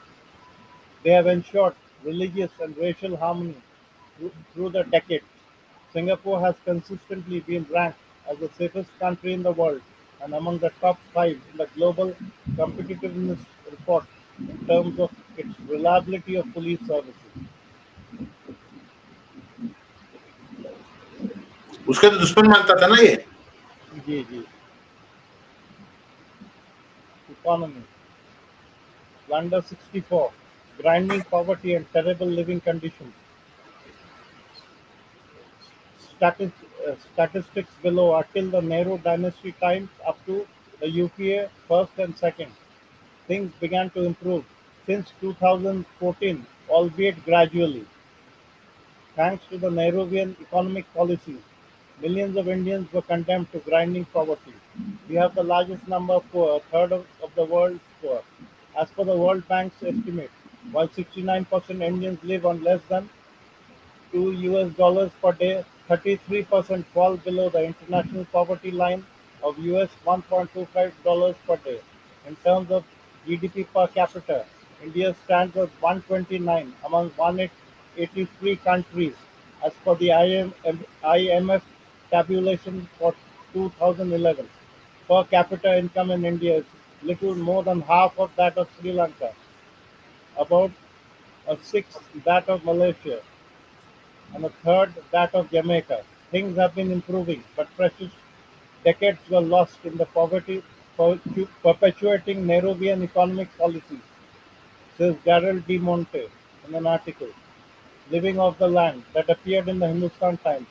Oxford University and the UN Development Programme brought out a multi-dimensional poverty index which replaced the Human Poverty Index.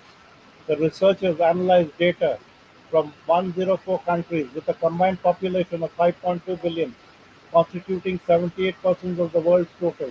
It found that about 1.7 billion people in these countries live in multi-dimensional poverty. If income alone is taken into account, at least less than $1.25 a day, a standard measure throughout the world, this amounts to 1.3 billion. The startling fact that emerges from this analysis, which made headlines throughout the world, is that using the MPI, just 8 Indian states have more poor people than the 26 poorest African countries combined. These sub-Saharan countries, like Ethiopia, are considered the worst off in the world, with pictures of starving children. They are becoming symptomatic of a deep malaise. Worldwide rankings for 2012 by the Mercer Quality of Living Survey lists 49 cities. No Indian city makes the grade. Mercer बाप City रे. Infrastructure Ranking 2012 lists 50 cities. No Indian city appears in the list. Among the prominent cities in the world, the 25 dirtiest include New Delhi and Mumbai, having mostly the African cities for company. Two cities in India, Sukinda and Vapi, rank third and fourth in the world as the most polluted cities. Even our water bodies and rivers, including the most sacred ones, get dirtier by the year. The sacred rivers have been reduced to sewers. The waters of the Ganga are pure and sparkling when it starts from Gangotri with a BOD, that is biochemical oxygen demand of 0, and a DO, dissolved oxygen, of over 10. Water bodies with BOD level of less than 2 milligrams per liter can be consumed without treatment, but only after but That with with BOD BOD level level between 2 and within 2 3. and 3 milligrams per liter can be consumed, but only after treatment, and that with BOD level above 3 milligrams per liter is unfit even for bathing. Ganga Yamuna water at Sangam in Allahabad has a BOD level of 7.3 milligrams per liter. It is totally unfit even for bathing. To summarize a Times of India report, a pitcher full of poison. India's water woes set to get worse. India ranks third lowest, a lowly 120 in a list of 122 countries rated on quality of potable water. By 2020, India is likely to become a water-stressed nation. Nearly 50% of Indian villages still do not have any source of protected drinking water. Of 1.42 million villages in India, 1.95 lakhs are affected by chemical contamination of water. 37.7 million are afflicted by waterborne diseases every year.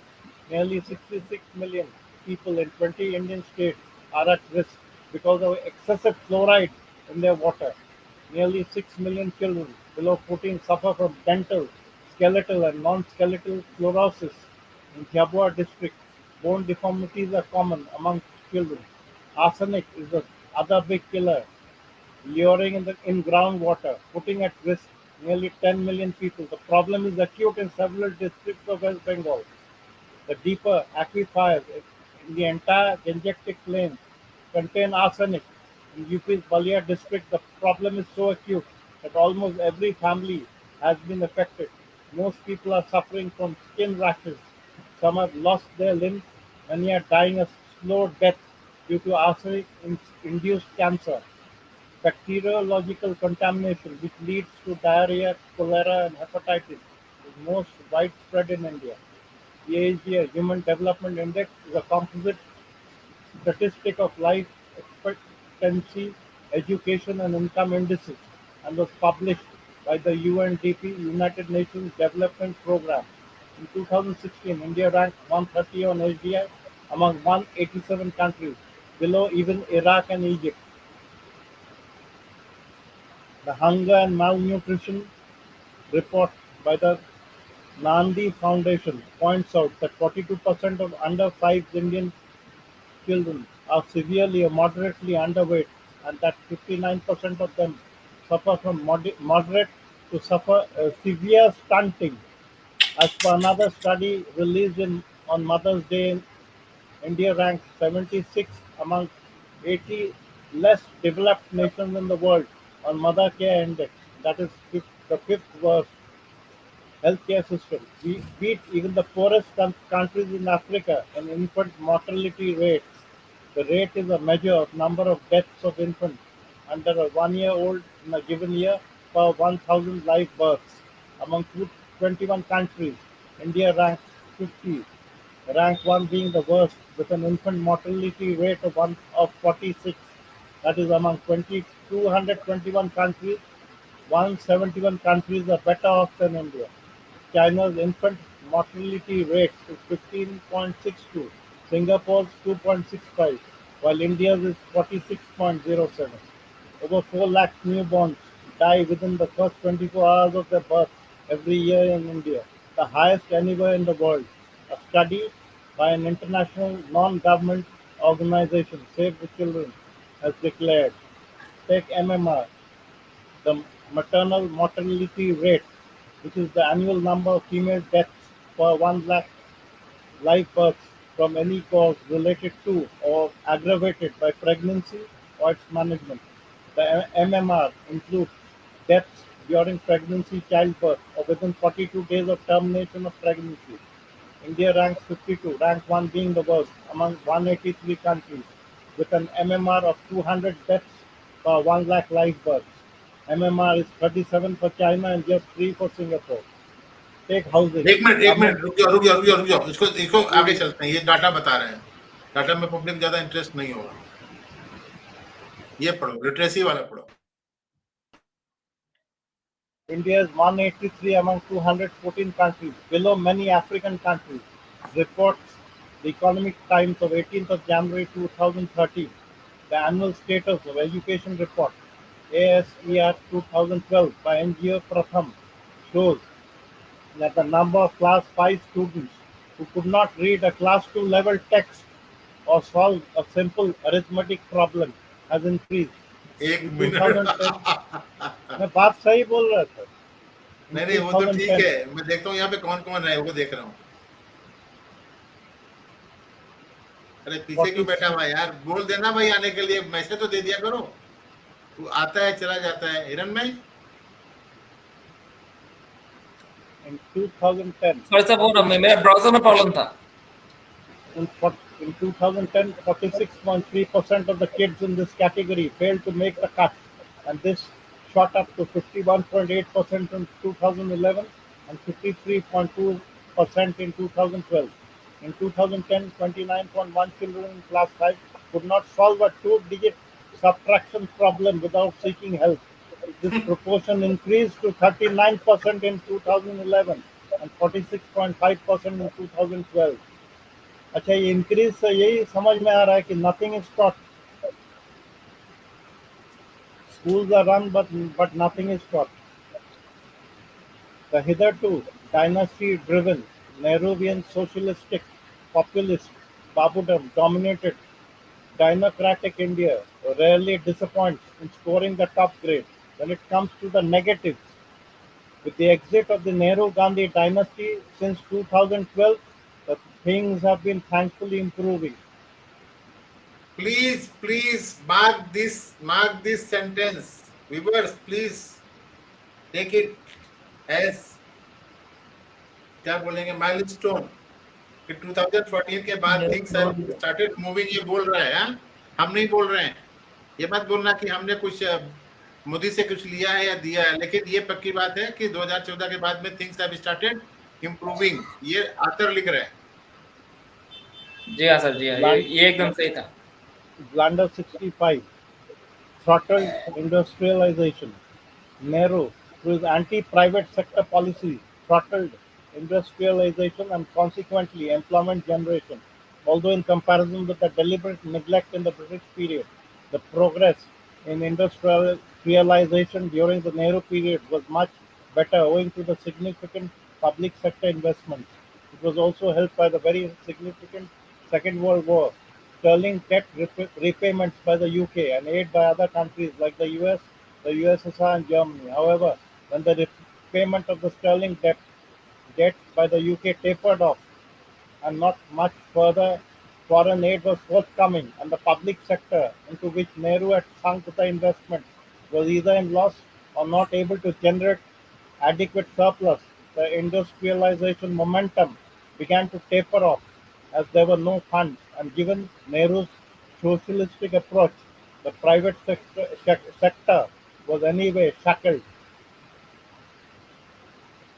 Further, not learning anything from Japan and others who had dramatically prospered with their outward-looking, export-led growth, India under Nehru maintained for inward-looking import substitution model, denying itself a world-class competitive culture, incentive for production of quality products, share in the world trade, and the consequent prosperity.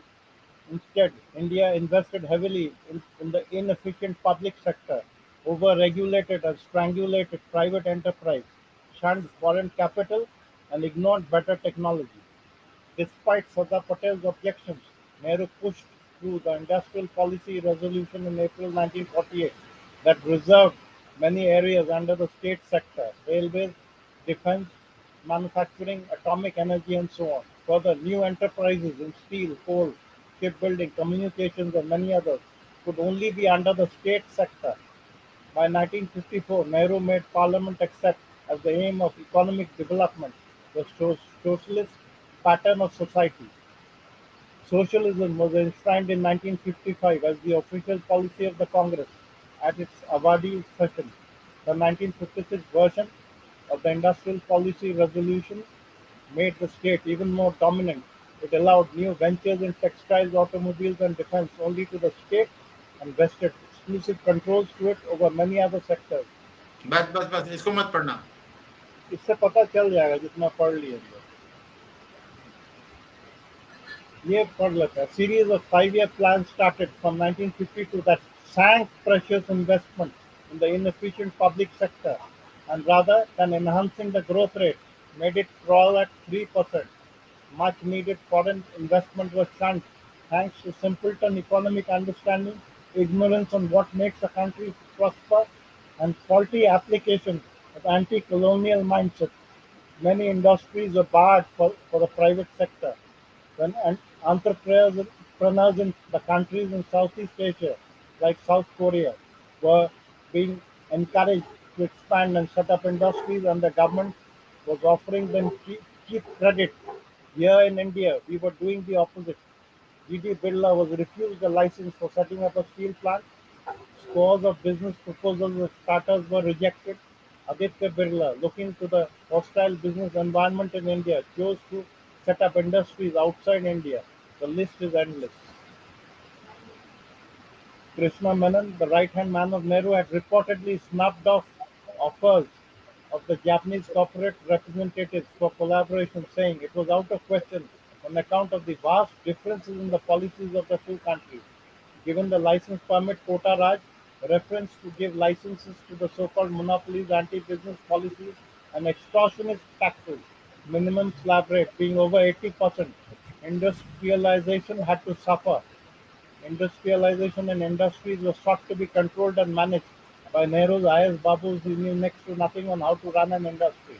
Nehru and the socialists had very simplistic notions on wealth creation. Nehru thought that all it took to have economic prosperity was to invest in industrialization, especially in heavy industries, and to put Babus in charge.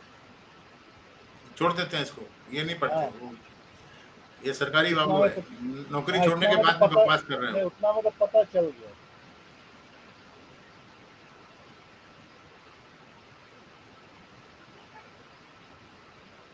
With the IS Babus in charge, ये पढ़ के कोई फायदा है? और कोई फायदा नहीं दादा वो इतना। जब कंप्लीट होगा तो जी, 5 मिनट के लिए मैं आऊँगा, बोलूँगा, फिर उसके बाद आगे मैं स्टार्ट करूँगा। कंप्लीट होने वाला होगा ना आपका वाला पोर्शन? हाँ, 1 मिनट मैं देख लेता हूँ कितने पे था, कौन से पे चल रहा है अभी? 217 पेज। 217 पढ़ो इसको। With the IS Babu in charge. With the IS Babus in charge, the expected results followed. Public sector companies began to be run like government departments, lethargic, overstaffed, and corrupt, with no understanding of process or products. Investment in the public sector, Leviathan, was a huge two-thirds of the country's investable funds, but to little avail. The public sector churned out shoddy goods and remained in loss. Of the entire paid-up capital in India, the share of the public sector rose to a massive 70% by 1978, with little benefits accruing to the nation. Our extremely scarce resources were squandered, and precious public money was literally burnt by the Nehru and his dynasty in trying to do business. Neglect of agriculture, Blunder 66. ये पढ़ो ना, ऊपर वाला अतुल वाला पढ़ो, अतुल वाला अच्छा, पढ़ो। ठीक है। Gurcharan Das mentions in India Unbound of Kastur Bhai Lal Bhai establishing Atul chemical plant in collaboration with American Cyanamid in the wilds of Gujarat, building a whole township and provided jobs to many tribals. When invited to inaugurate it in 1952, Nehru agreed after considerable reluctance. Why? Because it was in the private sector. वो दादा वापी और क्या बोलते हैं, इधर है ना आगे जा करके, वापी के थोड़ा आगे अतुल करके विलेज आता है ना, नवसारी के बीच में। वो दादा 5 मिनट अब वो जो है रोक के डिस्कशन कर लो, पिछला भी वो कवर करना, ज़्यादा बड़ा नहीं है, मैं कवर करूँगा, आप दादा को रोकते हैं। मैं पढ़ूं क्या? ठीक है?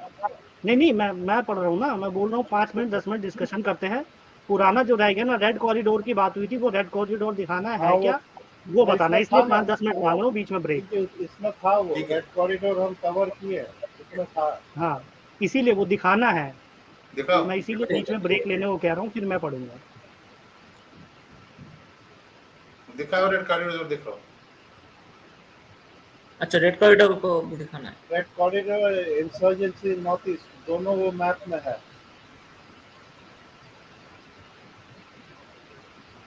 The deathly red shadow. ये ब्लैक एरियाज जो है, ये भी वल्नरेबल एरियाज। हाँ, ये पूरा इसीलिए मैंने ऐसे करके मैप उठा लिया है। नहीं, बहुत रेड बढ़िया है। कॉरिडोर यहाँ से होते हुए आपका जो है वहां तक चला जाता है। अब ये थोड़ा कम हुआ है, लेकिन फिर भी है। ये कब का है? कर्नाटक में जाता है क्या ये? अरे किसका यूट्यूब खुला हो यार, यूट्यूब बंद करो। हिरणमय मैप पे दिख रहा है, पूछने के पहले थोड़ा देखा करो, स्टेट का नाम दिया हुआ है।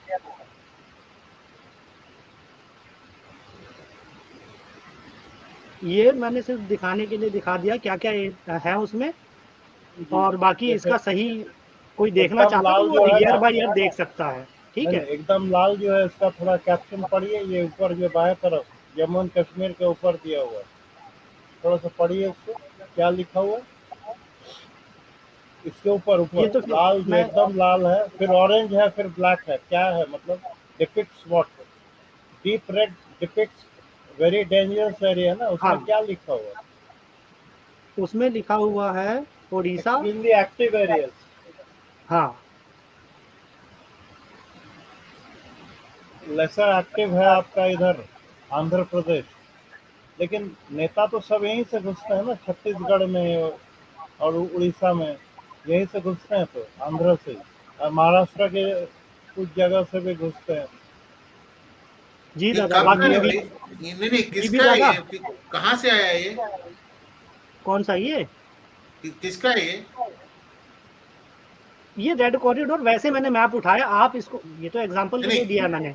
मेरा कहने का मतलब ये तो पूरे महाराष्ट्र को दिखा रहा है, रेड कॉरिडोर जो दिखा रहा है हमारे पूरा तो नहीं है, मैं बोल रहा हूँ बॉर्डर एरिया पे है। गढ़चिरौली साइड में है, थोड़ा सा उधर जो हाँ, आंध्र प्रदेश का पूरा बॉर्डर है, पूरा उधर ये नहीं हो बना। है। सक, हो सकता है दादा पुराना हो, कोई ये जरूरी थोड़ी कि करंट होगा, करंट नहीं नहीं है ये। पुराना, नहीं पूरा पुराना उड़ीसा को होने से दिखा रहा है, रेड इन्फेस्टेड दिखा रहा है। नहीं नहीं, तो ये किसी मैं बोल रहा हूँ, ये सोर्स इसका कौन है? कहाँ से उठाया है वो? अच्छा, ये केरला सोर्स क्या है? तमिलनाडु नहीं दिखा रहा है, हाँ इसकी जबकि यहाँ पे दिखाना चाहिए।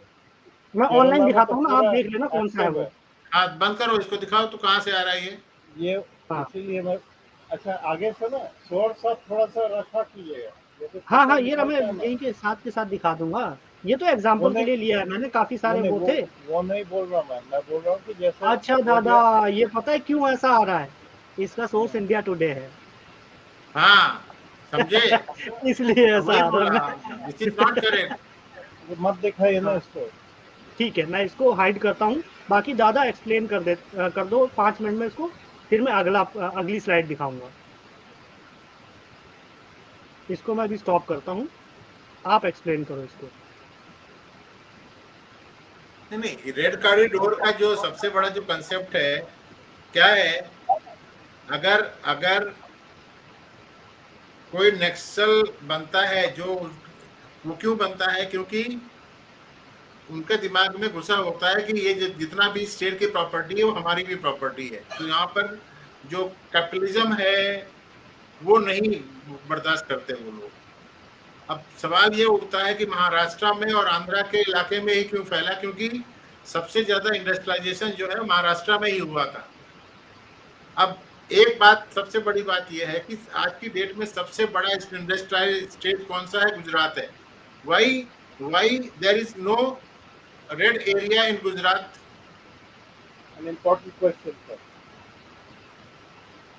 अगर ये बोलते हैं कि ये सिर्फ कैपिटलिज्म का चक्कर है, एक पर्टिकुलर घराने के पास में प्रॉपर्टी जो है या पूरा पूरा सब कुछ पावर जो है आ जाता है, तो वहां पर क्यों नहीं होता है?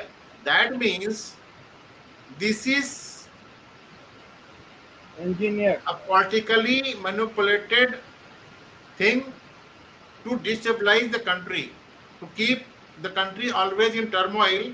और बाद में जाकर के वहां पर मान लो नक्सलाइट ने किसी को 10-20 को मार दिया, गवर्नमेंट वहां की जाएगी और बोलेगी ठीक है, हमने तुम्हारे को 5 लाख रुपया दिया, 10 लाख रुपया दे दिया, और बाद में बोलेंगे देखो हमने तुम्हारी इतनी मदद की, उतनी मदद की। मतलब मेरा कहने का है कि छत्तीसगढ़ में, उड़ीसा में, झारखंड में और आंध्रा के बॉर्डर में ही सब कुछ क्यों चल रहा है?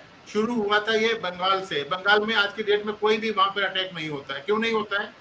क्योंकि जो अटैक करने वाले वो रूल कर रहे हैं। बिल्कुल सही बात है, बिल्कुल सही बात। तो अगर आज ठीक की है, डेट में आप आंध्रा में उनको रूल करने दे दो, कम्युनिस्टों को रूल करने दे दो, या जो जो सीपीआई एमएल को जो ये पढ़ते हैं उनको रूल करने दे दो, वहां पर भी सारे सारे अटैक खत्म हो जाएंगे, छत्तीसगढ़ में भी खत्म हो जाएंगे। तो this is all apply of the organization funded by China, जो हमारे कंट्री को प्रोग्रेस देखना नहीं चाहते हैं। अभी हो क्या रहा है कि छत्तीसगढ़, झारखंड और Orissa and Andhra is mineral rich state. तो वहां पर ये लोग गड़बड़ करते रहते हैं सिर्फ इसलिए कि so that India does not go ahead और प्रोग्रेस अहेड। ये सबसे मेरा अपना एक परसेप्शन। अच्छा, माइंस में चोरी भी बहुत होती है। मिनरल कोल सब मतलब चुरा कर लोग ले जाते हैं। That is also thriving business. तो आप हाँ, कंट्रोल करने जाओगे तो वहाँ पे लोग देंगे नहीं, इमीडिएटली ये AK-47 ये सब लेकर मार देते हो अफसर को। तो डर के मारे कोई कुछ बोलता नहीं है। अभी केरला में क्या होता है, वो कोई बोल रहा था ना वहां पर कि अगर कोई बिल्डिंग बनाता है अपने खर्चे से, बेचारा गल्फ में जाकर के पैसा कमा के लेकर तो बिल्डिंग बनाता अरे है, केरला में एक क्या कम्युनिस्ट सर? नेता जो है सामने से देखता रहता है, बोलता है हमको पैसा दो।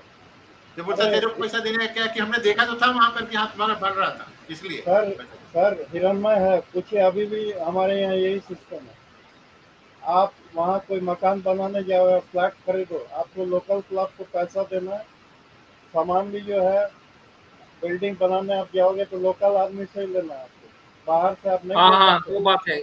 अगर आप नया प्रॉपर्टी खरीदोगे, आपको एकदम देना न्यू पड़ेगा। लैंड, यू तो हैव टू शेल आपको आउट ये देना क्वाइट अ पड़ेगा, ह्यूज, इसको कट मनी कहते हैं बहुत बड़ा हमारे बंगाल अमाउंट अभी भी देना पड़ेगा। अभी मैं बोल रहा हूँ जो गवर्नमेंट है ना, it's a pseudo communist government. इसमें सब कम्युनिस्ट में। हाँ, कम्युनिस्ट और वो क्वासी इस्लामिस्ट ही है। कम्युनिस्ट गवर्नमेंट है। हाँ, तो ये मान रहा है ना, देखिए ये मेरा बात मान रहा है तो आप तो एकदम सही जगह पकड़े कि यदि इनको रूल करने दिया जाए तब तो ये खत्म है, मतलब कुछ दिखेगी नहीं, ऊपर ऊपर सब सही लगेगा, क्योंकि ये रूल कर रहे हैं, लूट रहे हैं देश को, वन कोई ऑफ द डेवलपमेंट मोस्ट नहीं। Educated state that is Kerala, वहां पे कम्युनिस्ट और कांग्रेस के बीच में हमेशा इधर उधर वो स्विंग मारते रहते हैं, उनका आपस में शायद अंडरस्टैंडिंग है। वहां पर कोई नक्सलाइट जाकर के किसी को गोली मारता है क्या, कहीं फाड़ता है क्या? ज्योति बसु के टाइम में नहीं था सर। फिर दिल्ली और ज्योति बसु के साथ अंडरस्टैंडिंग नहीं था, आप तो जानते हैं, बिल्कुल था। अभी अगर यूपी मिनरल रिच स्टेट होता था तो यूपी में भी ये तमाशा होता ही होता था। मैं अभी बिल्कुल भी सर। बोलता हूँ, जो मिर्जापुर से आगे का इलाका है और जो वो सोनभद्र के आसपास का इलाका है जहां पर थोड़ा मिनरल होता है, वहां पर ये साले पूरा पास कर रहे थे। लेकिन हमारी जो गवर्नमेंट थी यूपी की, उन लोगों ने सबने पकड़ के, मतलब वहां पर नक्सलाइट नहीं थे, वहां पर डकैत थे। अच्छा, डकैत थे। तो हाँ, बात वो तो वही हुआ डकैत सर। वही है सर वो। न, हमारे वही यहाँ उनको है। डकैत बोलते हैं, वो साले वही। हाँ, दूसरी कहीं जगह पर भी नक्सल नक्सलाइट बोलते होंगे हैं। वो डकैत ही है वो। सारे डकैती हैं। अच्छा अच्छा, सॉरी, मुझसे गलती हो गई। लेकिन हाँ, झंडा झंडा इनका लाल है दिखाने के लिए, ये थोड़ी कोई कम्युनिस्ट है, कुछ नहीं है, डकैती है sir. they are rebel want to rule India somehow by the क्या बोलते हैं वो, होता है ना, power flow from the barrel, वो जो माओ का जो बैरल ऑफ अ नाटक था, गन। हाँ वही हाँ वाला चीज है। हाँ हाँ, माओ का जी पावर दादा। मूवमेंट था। Flow from the barrel of a gun. हाँ, आज़ादी आएगी इंकलाब से खून के रंग वाली, हाँ। बंदूक से लाल रंग की। और वही लाल रंग जो है कम्युनिस्ट का रंग है, और उसी लाल रंग को बेस बना के रेड कॉरिडोर कहा जाता है। ये है अरे उसका इसमें सब मिले हुए हैं। बेस। आप रेड कॉरिडोर नाम दे रहे हैं, लेकिन सवाल ये कि इसमें और लोग भी मिले हुए हैं, ये सिंबल्स हैं उनके, सपोर्टर्स इसलिए काफी देख है। लीजिए रेड हाँ, कलर के हैं, उनको इसलिए सपोर्ट मिलता है अर्बन नक्सल नक्सल से। मतलब एक वो इसीलिए जो मतलब फ्रंट में लड़ते हैं, और वो एक वो है जो क्या कहते हैं उसको, शहर में बैठा रहता है, बैठ के कोर्ट में सपोर्ट देगा, या फिर न्यूज चैनल में न्यूज बनाएगा। ठीक है। तो ये है लोल और सलाम। ये सब सारा सिम्बल्स। नक्सलाइट मूवमेंट को सपोर्ट करने वाले जो लीडर होते हैं ना, दे आर वेल ऑफ, उनको कोई मतलब नहीं होता है। उनके बेटे और सब जो बाहर करोड़पति यूएस में है। करोड़पति अरबपति होते हैं, उनके बच्चे हाँ, लंदन में, यूएस में, अमेरिका में पढ़ रहे यूरोप में होते है। हैं, उन्हें कोई फर्क नहीं पड़ता है। दे गो टू द जी हाँ, बेस्ट जी हाँ। स्कूल, उनके सीट्स रिजर्व होते हैं यूनिवर्सिटीज में, आप जाओगे वो धक्के मार के। जेएनयू में प्रोफेसर होगा, वो दिल्ली यूनिवर्सिटी में प्रोफेसर होगा, और वहां से बकवास करेगा कि जाकर किसी गरीब बच्चे को बोलेगा जाकर के तू वहां पर आईडी लगा दे और खुद पढ़ जा। अच्छा, सबको बोलेगा मत पढ़ो, पढ़ाई बेकार है, क्योंकि सिलेबस गलत है, ये वो है, तुमको गलत पढ़ाया जा रहा है, देश जो बेवकूफ बना रहा है तुमको, ये भड़काते हैं ना गांव जाकर के, और खुद जो है पढ़े लिखे हैं। चलो तो फिर साहब तुम्हारा एग्रीकल्चर में आ जाओ। जी दादा, अभी एक और रह अच्छा गया, नेहरूवियन इकोनॉमिक्स हो गया ना। इकोनॉमिक्स और जरा दिखा दूं मैं। ये जितने भी लिब्रांडू हैं, थोड़ा सा जम के पेल दूं इनको, ठीक है, ठीक है। क्योंकि इनको नहीं पेला जाएगा तो मजा कैसे आएगा।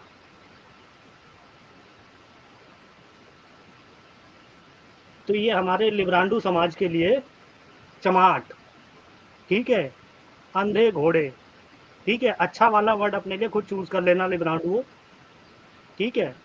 ये इकोनॉमिक हिस्ट्री ऑफ इंडिया है, इंडिया सैफ्रॉन में है, और ये economic history of India since 1 AD, ठीक है। तो जितने कहते हैं 2017 नेहरूवियन तक। सोशलिज्म आने से हमारी डेवलपमेंट हुई, इकोनॉमिक डेवलपमेंट नहीं। मैं आज से 2100 साल पुराना डेटा दिखा रहा हूँ। 20 से ऑलमोस्ट 60% दिखा रहा है, ऑलमोस्ट। ठीक है दादा, ये जो है बड़ा कर देता हूँ ताकि लिब्रांडू आके फाड़ के देख सके। ये है 180, 20% से 60%, ऑलमोस्ट 35% या उससे ज्यादा। हाँ, ये साल है 1000 से 15,000 16,000। हाँ, ठीक है, ठीक है। ठीक है, एक हजार, हाँ, एक से 1000 साल तक, अरे लगभग 1000 लगभग ऐसा ही एज इट इज। पकड़ोगे तो आपका वही आ रहा है, ऑलमोस्ट ठीक सेम है, आ रहा है। हाँ। 1000 साल अब तक आप तो ये सेम देखो, आ रहा है। डाउनफॉल आता है यहाँ से, ब्रिटिश जब एंटर करते 1820 हैं, से और 1820। 1700 से जहाँ से मुगलों का ज्यादा दमन चालू हो जाता। आए तो पहले से थे, बट बहुत ज्यादा इंप्रूवमेंट नहीं ला पाए, कर्व उसी टाइम से चालू हो गए थे। ये ठीक है, ठीक। यहाँ से कर्वेचर इस जगह से चालू हो गया था 1500 से, ठीक है। उसके बाद से जो है कम हुआ, फिर एक बार बीच में जंप मारा, ठीक है, फिर डिक्लाइन आया 1820 में, उसके बाद कॉन्टिन्यूस डिक्लाइन है। ये बाकी सब चीजें जो है ये बढ़ते जा रहे हैं, यानी वहां से ब्रिटेन भी बड़ा होगा। एक मिनट, ब्रिटेन का कहाँ है, ये रहा यूनाइटेड किंगडम, कौन सा है ये वाला, अच्छा, इंडिया ये का है, देखिए ये वाला येलो इंडिया है। 1820 में वहाँ जहां से हमारा डिक्लाइन चालू हुआ है, वहां से उनका बढ़ना उनका चालू भी हुआ, ये भी, हाँ, बढ़ना ठीक है। चाहिए। तो इसलिए जितने भी लिब्रांडू हैं वो अंधे घोड़े हैं। अच्छा वर्ड अपने आप लेना, खुद खुद भी थोड़ा काम कर लो। तो ये दादा हो गया नेहरूवियन इकोनॉमिक्स की ऐसी तैसी कर दी। सर एक चीज हम लोग पढ़ रहे थे कि ये जो डेमोग्राफिक चेंज हुआ है ना सर, ये मतलब जिस समय ब्रिटिश नहीं आए थे या इंडिपेंडेंस के बाद काफी मतलब ये ज्यादा चेंज होने लगा। काफी मतलब जब हम लोग गुलाम थे उस समय उतना नरसंहार हुआ, सब हुआ, लेकिन हिंदू का पॉपुलेशन ड्रॉप या डेमोग्राफिक चेंज इतना ज्यादा नहीं हुआ था। ये किताब में यही दिया हुआ है कि after Nehru came into the picture, he started playing havoc with the demography. हम्म।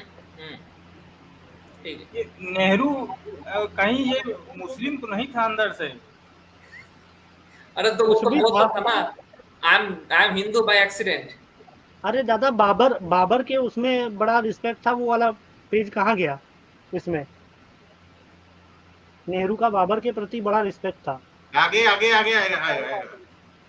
ठीक है दादा, तो अभी कुछ रह गया है जो कवर नहीं किया है, जिसके एविडेंसेस अलग से ये नहीं दिए हों। कहने का मतलब ये कि मेरा कि जो पढ़ रहा था मैं कि उस समय तो हिंदू मारे काटे जाते थे, दबे हुए थे, लेकिन पॉपुलेशन उतना मतलब जो उसका डिस्ट्रीब्यूशन जो होता है ना पॉपुलेशन का उतना स्क्यूड नहीं था। मतलब नेहरू आने के बाद ये घुसाने लगे ना सबको, कन्वर्शन शुरू हो गया उधर। दादा तब तक कन्वर्ट करने के लिए एक ही पॉपुलेशन थी यहाँ, ठीक है, यानी मुगल थे या मुसलमान थे, ठीक है।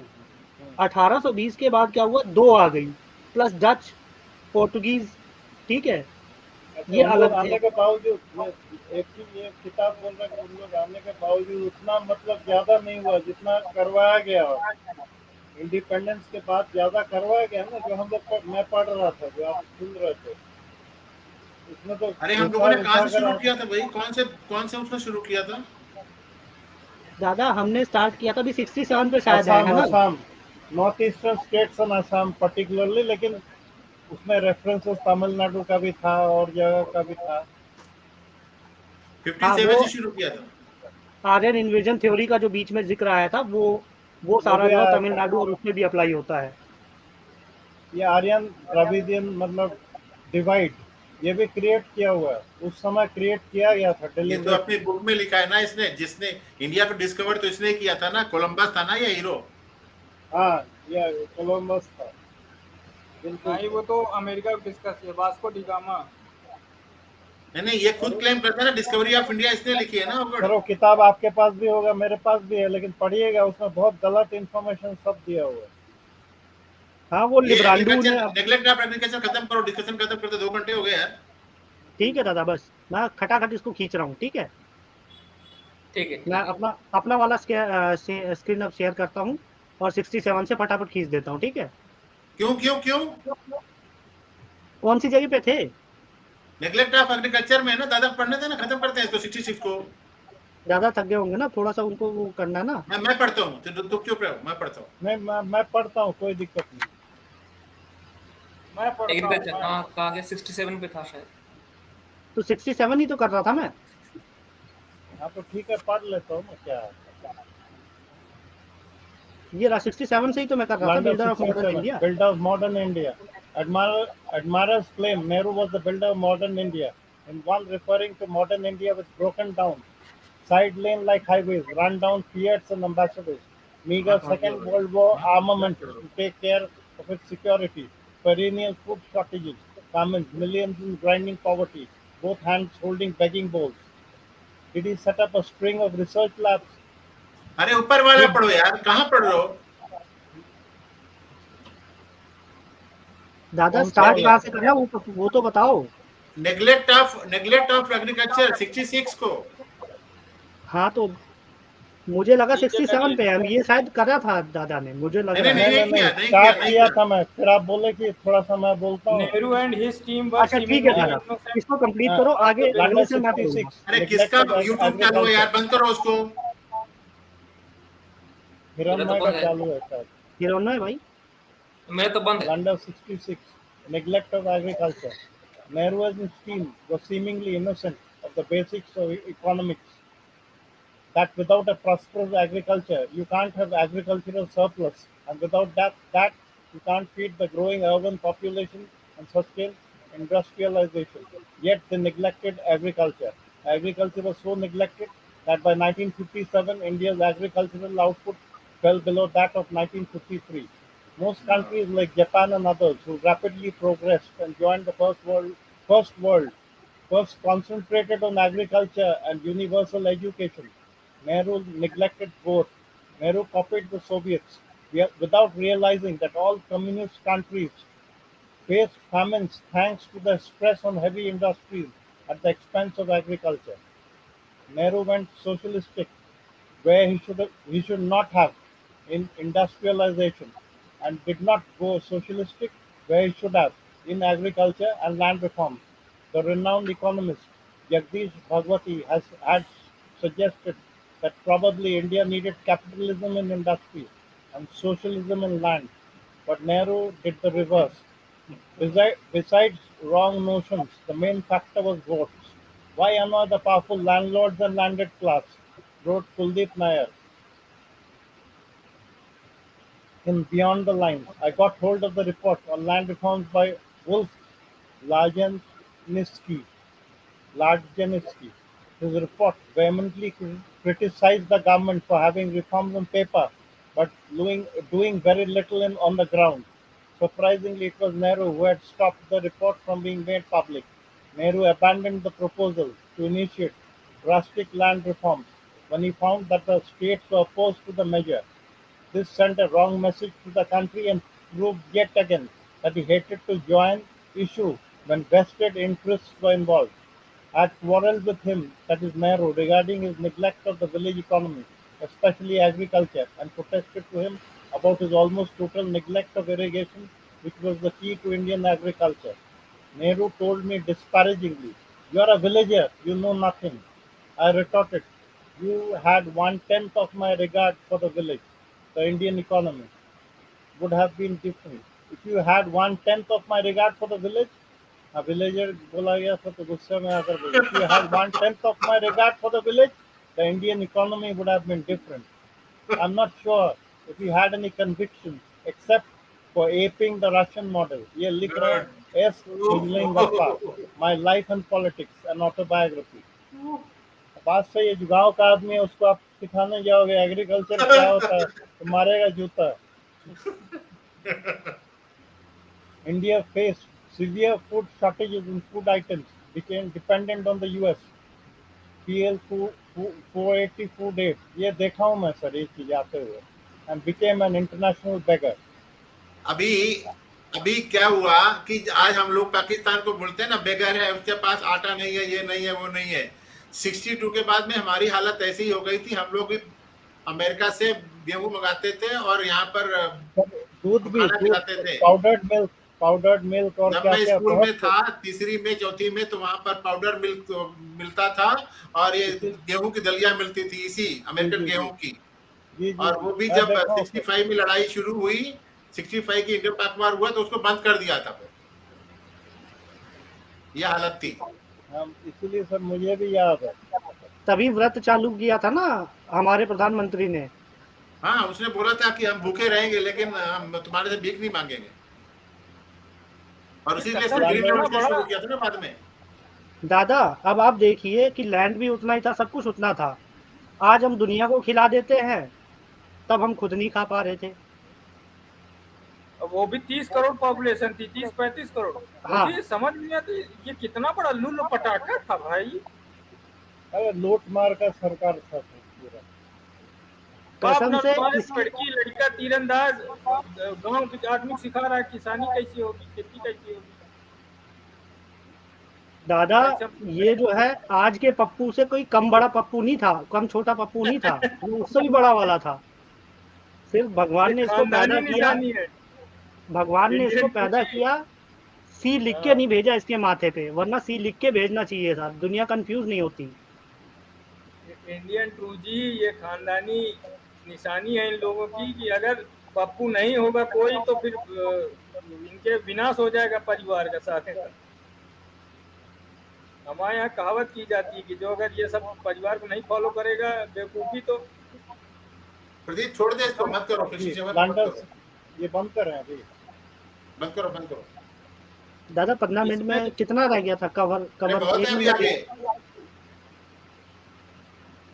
चलो मैं इसको कल कंटिन्यू करूंगा, ठीक है? नहीं 67 देखो ना, देखो तो आगे रोल करो ना, कितना है, बहुत है वो. नहीं दादा हाँ.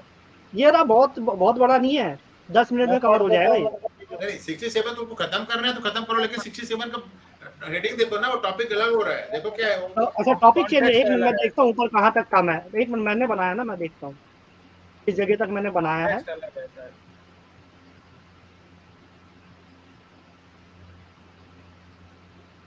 Foreign policy, internal security. हाँ दादा इकोनॉमी. एक मिनट, नहीं दादा मैंने आगे तक बनाया है. कहाँ तक? 70 तक इकोनॉमी पूरा कवर करा है मैंने.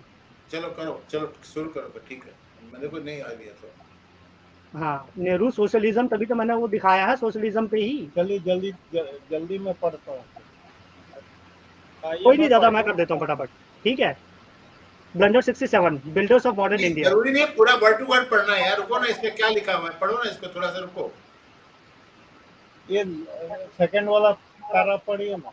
Many countries including those in Southeast Asia were much many countries including those in Southeast Asia which are much behind India at the time India got independence marched far ahead of India. When you look at their airports, their roads, their metros, their city buses, their well laid out cities, their infrastructure, their cleanliness, their everything, you wonder why you had remained till the Nehruvian and the Nehru dynasty times. Things have begun to change with Modi. ठीक है, ये इसी line में इसने लगभग सारी चीज cover कर दी है. ठीक है, छोड़ दो आगे मत पढ़ना. ये पढ़ो, मोस्ट ऑफ द इंडियन पढ़ो इसको। एक पैरा ऊपर, हाँ, Most of the Indian towns and cities, most of the Indian towns, cities, and metros are dirty, foul-smelling, and hideous. They look like a defacement of spaces, and a blot on the landscape. Cities in the West, Southeast Asia, China, and elsewhere get better, cleaner, smarter, and spiffier year after year, while ours get worse, more congested, more polluted, more difficult to live in, and more squalid. बस ठीक है। और How's that we got so left behind? What नहीं is नहीं, नीचे what is ये it last line that पढ़ we did? दीजिए। Nehruvianism is responsible for keeping India forever a developing third world country। हाँ, ये जो मतलब है पूरा ये इसका टैगलाइन। निचोड़ बता दिया कि Why नेहरू did की we जो fail to leverage such rich asset of gifted country? Well, all thanks to Nehruvian policy. Nehruism is responsible for keeping India forever developing third economy. Pathetic India versus other countries. ठीक है ये India was ये far better placed with respect to many countries in Southeast Asia when Nehru took over the charge of India was left far behind all of them by the end of Nehru's tenure. Nehru miserably failed to justice to India's potential, to do justice justice to India's potential. Justice justice. छोड़ दो उसको, छोड़ दो ऊपर वाले को। In comparison, हाँ, पढ़ो, in comparison पढ़ो। in comparison, what did India achieve during the 17 years of Nehru rule? India had tremendous natural and water resources and the significant colonial legacy of defense, military, trained bureaucracy, industries, and infrastructure, particularly railways. However, at the end of Nehru's 17 year rule, India remained a poor third world country of starving millions begging the world for food and aid. ये जो है भिखारी बन गए थे हम उस time पे, वो बता रहे हैं। बाकी LKY में बाकी नेशन बढ़ते गए। LKY managed to convert barren Singapore with no ये तो water पढ़े हैं resources पहले हम into a clean, लोग, ये सब हम beautiful लोग पढ़ green चुके हैं garden. ना पहले। हाँ, ये एग्जाम्पल दिया है उन्हें कि जहाँ पानी भी नहीं है वो भी बिना पानी के, बिना किसी चीज के, वो भी जो है बैरन लैंड जो है वो बढ़िया बन गए, ग्रीन बन गए। लेकिन हम जो है हम नहीं अचीव कर पाए वो। और फिर जीडीपी इंडिया की बताते हैं, ठीक है। Japan, which had almost the same GDP as India in early 1950s, grew so fast that by 1980 India GDP were a mere 17% of Japan's. बस जापान जो ठीक कि है। लगभग एक ही स्टेज पे था वो भी बढ़ गया और 1980 के आसपास इंडिया की जीडीपी सिर्फ जापान का 17% रह गई। और जापान जो है मैसिव 18% की ग्रोथ के साथ 15 साल तक बढ़ा 65 से स्टार्ट करके। साउथ कोरिया भी गरीब था। अब हाँ, ये आपका अभी पर capita income is currently 1400% that of India, although at the time of our independence it was on par, same thing। ठीक है दादा, ये जापान का एग्जांपल लिया है कि 15 साल में वो जो है 18% एनुअली के हिसाब से बता बढ़े। दिया हाँ, 1980 तक 1.1 ट्रिलियन हो गए। लास्ट ठीक है, लाइन पढ़िए ना साउथ कोरिया का। South Korea per capita income last में पढ़ो, लास्ट में साउथ कोरिया पर कैपिटा पढ़ो। हाँ, एक मिनट, कहाँ गया दादा? South Korea per capita income South Korea per capita income is currently 1400% that of India, although at the time of our independence it was on par. ये भी हमारे बराबर था जब हम जो है आजाद हुआ भारत। आज ये 1400% इंडिया से बड़ा है नीचे और पढ़िए। पर कैपिटा इनकम के हिसाब से। Thanks to the wisdom that dawned upon हाँ, China, it jumped its socialistic past, tremendously improved its governance, and is now a superpower, both economically and militarily। हाँ, ये चाइना का भी एग्जांपल दे दिया, जो कि जो है चाइना से ही इसने जो है अपनी सारी प्रेरणा ड्रॉ करी थी क्या? नहीं, चाइना भी बदल दिया ना अपने आप को। Blunder 69 Nehruvian and not Hindu rate of growth. ये जो है सारा दादा मैंने समझ लिया है। ये टोटल बता रहे हैं कि ये नेहरूवियन ग्रोथ ऑफ वो है हिंदू, ठीक है। नेहरूवियन ग्रोथ है and not of Nehruvian and not Hindu rate of growth. ये जो है हिंदू रेट ऑफ ग्रोथ बता रहे थे जब हमारी जो है इकोनॉमी गिर रही थी। बट ये कह रहा है कि नहीं भैया वो नेहरूवियन रेट ऑफ ग्रोथ है जिसको तुम rate of growth of Hindu बता रहे हो, ठीक है। फिर इकोनॉमिक टर्म्स में ये बात हो रही है, ठीक है। उसके लिए मैंने वो 2000 साल का पूरा वो दिखा दिया था, ठीक है, कि हिंदू ग्रोथ रेट क्या है, ठीक नहीं, है, इन लेकिन टर्म्स एक ऑफ। चीज लिखा हुआ है, Hindu rate of growth is highly inappropriate and unfair besides being मेरी derogatory. हाँ, आवाज आ रही है आप लोगों को? ये आ रही है। कहाँ से पढ़ रहे हो दादा? क्योंकि आप लोगों की आवाज मुझे नहीं आ रही है। कोई मैसेज में टाइप कर दे, मैं फिर से जुड़ूं। हमारी आपकी आवाज आ आवाज रही आ है रही भाई? है। मैसेज में टाइप कर तुम बोल रहे हो। While the developing countries of Southeast Asia, which had been far behind India in 1947, raced ahead at 9 to 12% growth rate or more and became highly prosperous with infrastructure rivaling Western countries. India plodded along at what was derisively referred to as the Hindu rate of growth of just 3%. मतलब ये derogatory term बताएगा फिर देखिए, and became दादा a ये जो basket है case. एक minute, Nehru and became a basket case, begging aid and food from all. However, the term Hindu rate of growth is highly inappropriate and unfair, besides being derogatory. Let us examine why. अब 1, 2, 3, 4 करके बोल रहे हैं. The Nehruvian rate of growth. The low rate of growth was thanks to Nehru India Rajiv's policies. If rather the Hindu rate of growth, it was called, if rather than the Hindu rate of growth, it was called the Nehruvian rate of growth or Nehruvian socialistic rate of growth or Nehru Indira dynasty policies rate of growth, one would have no quarrel. ये important चीज है. Two, the colonial rate of growth. The rate of growth during the pre-independence period, the colonial period was even less. In fact, it had even turned negative during several long periods. Why was the rate of growth then not called the colonial rate of growth or the Christian rate of growth in a pejorative sense? As per the Cambridge University historian Angus Maddison, India's share of the world's income fell from 22.6% in 1700 comparable to Europe's share of 23.3% to a low of 3.8%.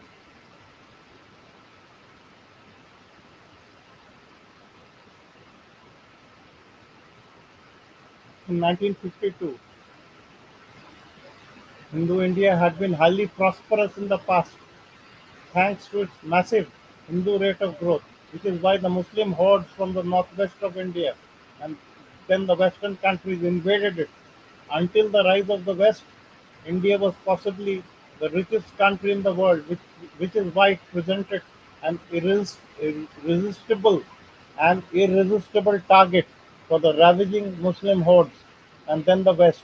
Why then was the term Hindu rate of growth not used in an adulatory sense? 3. How can you explain the recent rate of growth of over 9%?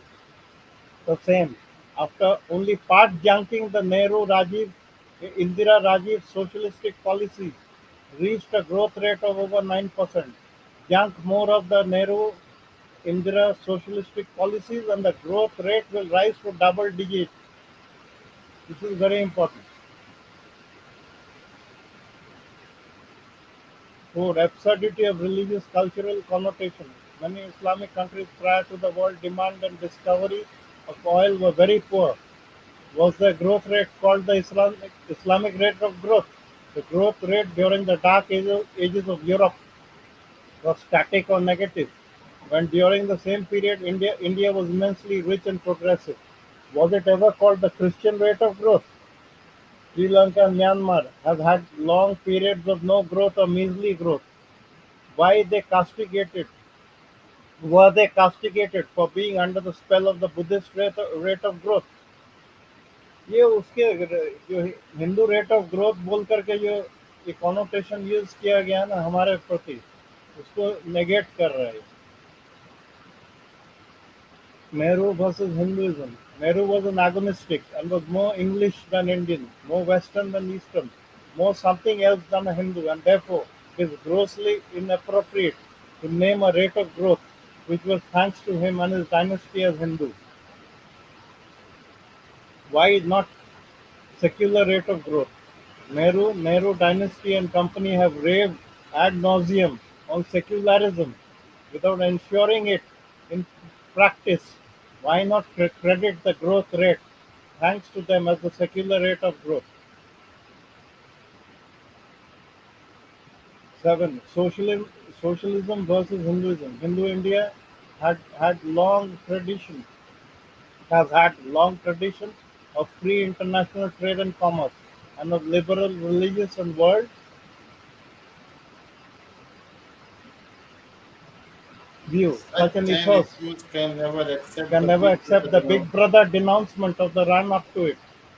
There's an age-old Indian proverb: "Raja Vyapari, Tya Praja Bhikari."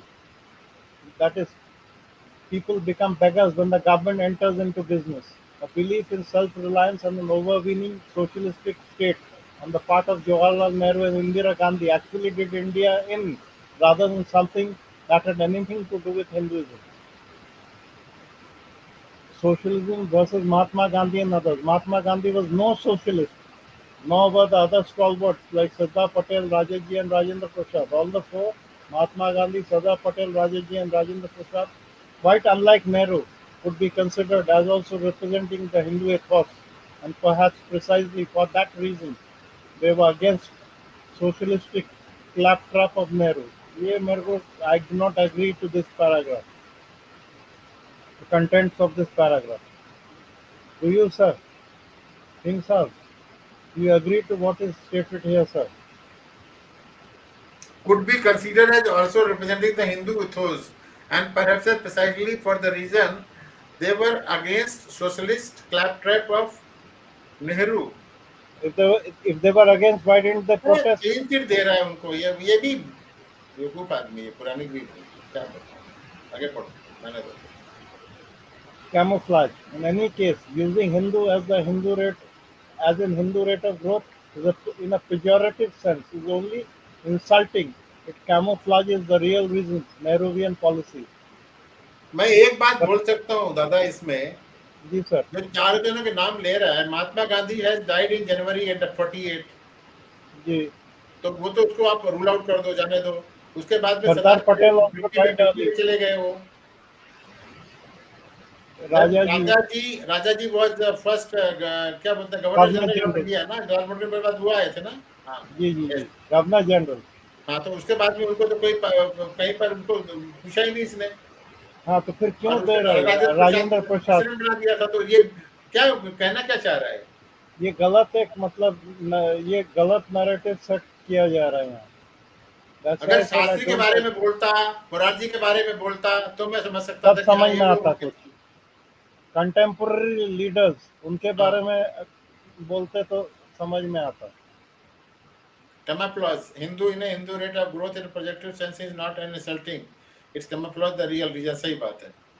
But the question arises as to why did the Nehru Hindu rate by the term Nehru again currency? Well, here are the reason. हाँ, ये पढ़ो।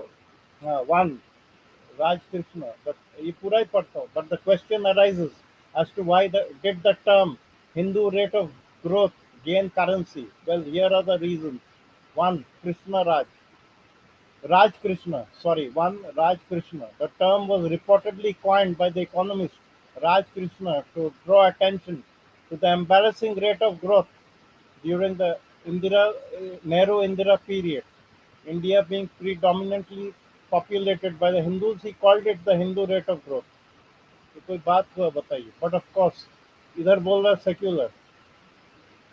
But of course, he didn't mean it to be insulting to Hinduism. तो क्या लिख रहा है ये सब पढ़ना बेकार है sir. Blame Hinduism rather than socialism. Indian politicians and bureaucrats never wanted to admit that the fault lay with the socialistic apparatus. Why blame self?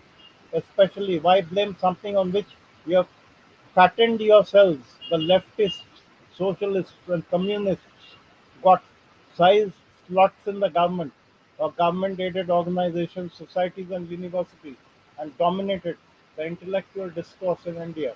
The whole band didn't mind the blame shifting to the religious cultural heritage. Yes, I create the secularists. For certain class of intellectuals, the touchstone of secularism is whether you can be abusive to Hinduism. The term Hindu in Hindu rate of growth serves that purpose. It serves for them the double purpose, camouflage the ills resulting from socialism and be hailed secular the cheap way by casting a slur on Hinduism. ये भी सही है.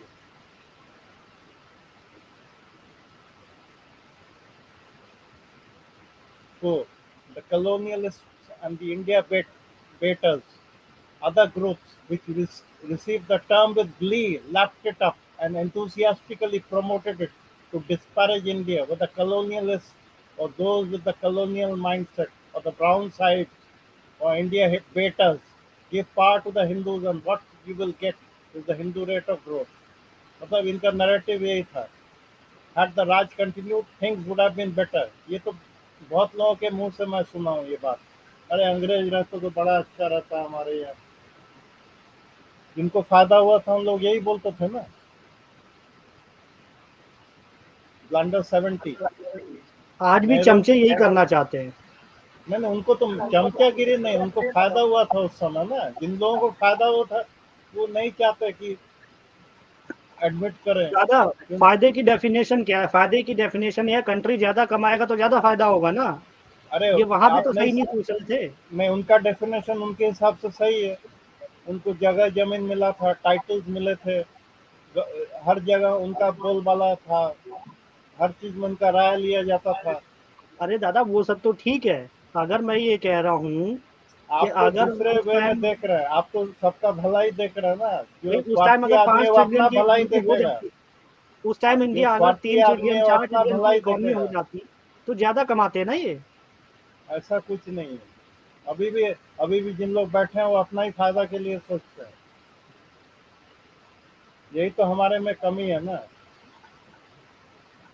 Blunder 70, Nehru socialism, the God next page जाओ, that. Next page में जाओ, next page में जाओ. ये पढ़ लेता हूँ सर थोड़ा सा. मार्क्सिज्म कहाँ पे? ऊपर ये थोड़ा सा. बस Marxism and socialism was something Nehru was sold out on since the 1920s.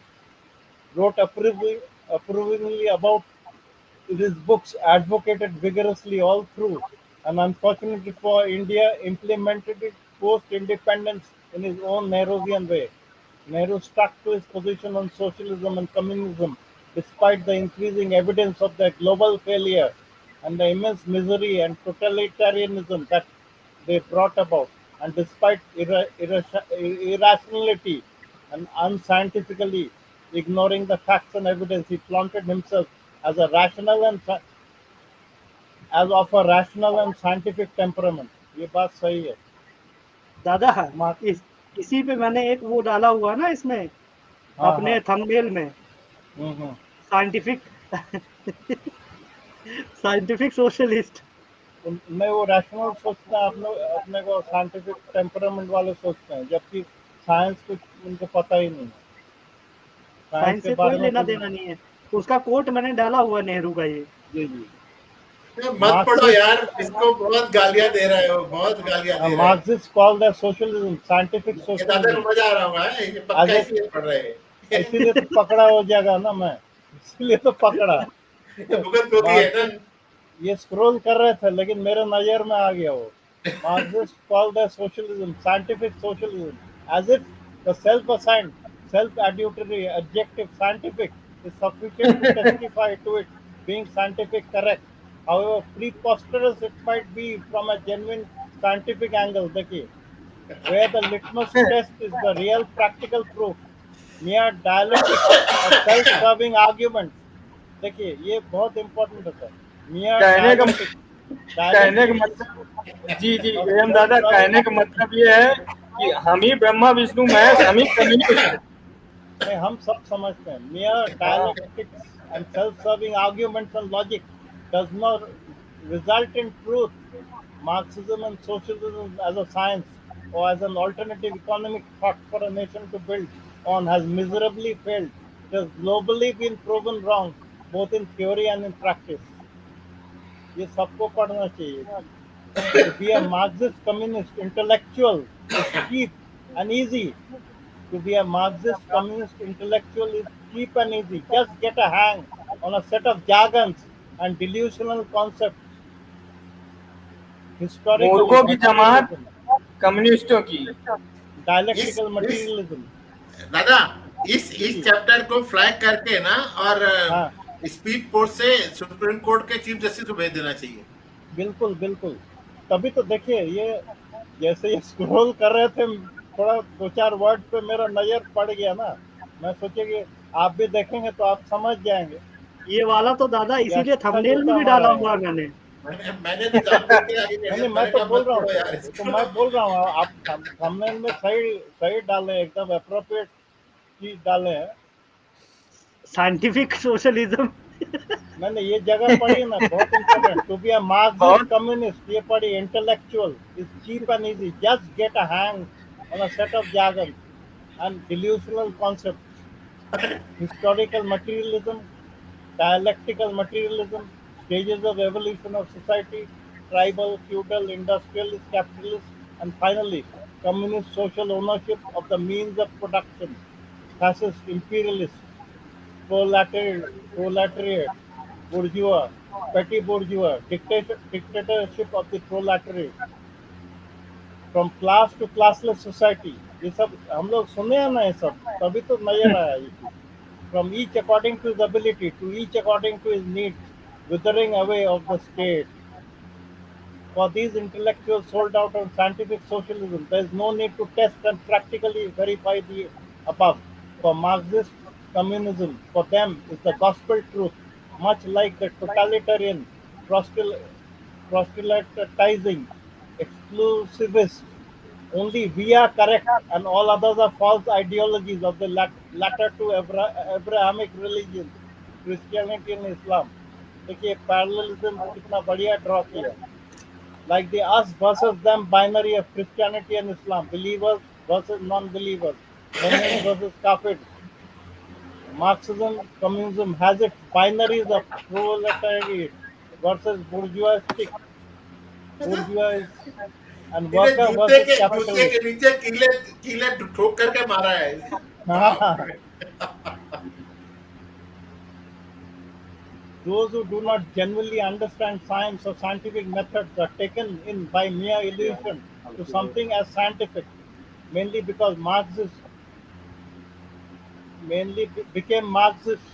Many became Marxists because being so implied, being scientific, spirited, rational, progressive, pro-poor, intellectual, aligned to the forces of history, rather than being aligned to the forces of history or being on the right side of it, to the dismay of the Marxists, the unfolding history proved them to be on the wrong side, and their scientific socialism turned out to be an alchemy.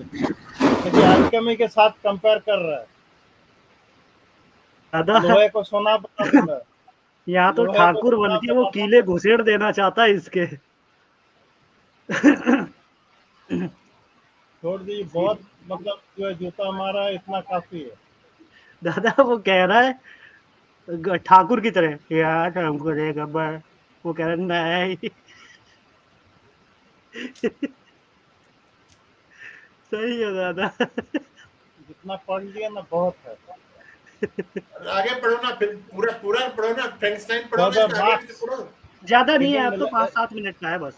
Further, Marx didn't elaborate on the nature of society and organization that would replace capitalism and how it would be managed, except talking vaguely about the dictatorship of the proletariat, without allowing for the possibility of the Frankenstein it would unleash and the surreal 1984 it would beget. The capitalistic economic thought. ये 84 का क्यों बता रहा है, बताइए तो. उस समय क्या हुआ था ये सब रशिया वशिया में. The capitalistic economic thought, the capitalist societies and the associated democratic systems themselves evolved and adapted since the time of Marx in such a way that they not only brought unprecedented prosperity to the concerned nations, they also significantly uplifted the status of the masses, falsifying in the process many of the foundations and assumptions of Marx. So it shows that communism is a failure. उसका बढ़िया explanation जो है यहाँ दिया गया है. Communism is a total failure in science, society, economics, and all needed and needed. In science, and indeed all society, disciples, economics, and all indeed. disciplines knowledge. नहीं पढ़ो थोड़ा I become थोड़ा मैं भी हाँ जज्बाती दादा, हो गया हूँ ना. इसीलिए मैं सोच रहा था कि मैं कर देता. अच्छा पढ़िए बाकी. In science, society, economics, and indeed all disciplines, knowledge evolves. Concepts change, new theories replace old ones in the light of new experiments, experiences, and knowledge gained. To be scientific, is to keep an open mind on things. To be willing to change, to be ready to jet, jettison jettison the old in the light of new evidence, and to go by jettison actual माने throw away. actual. जी दादा.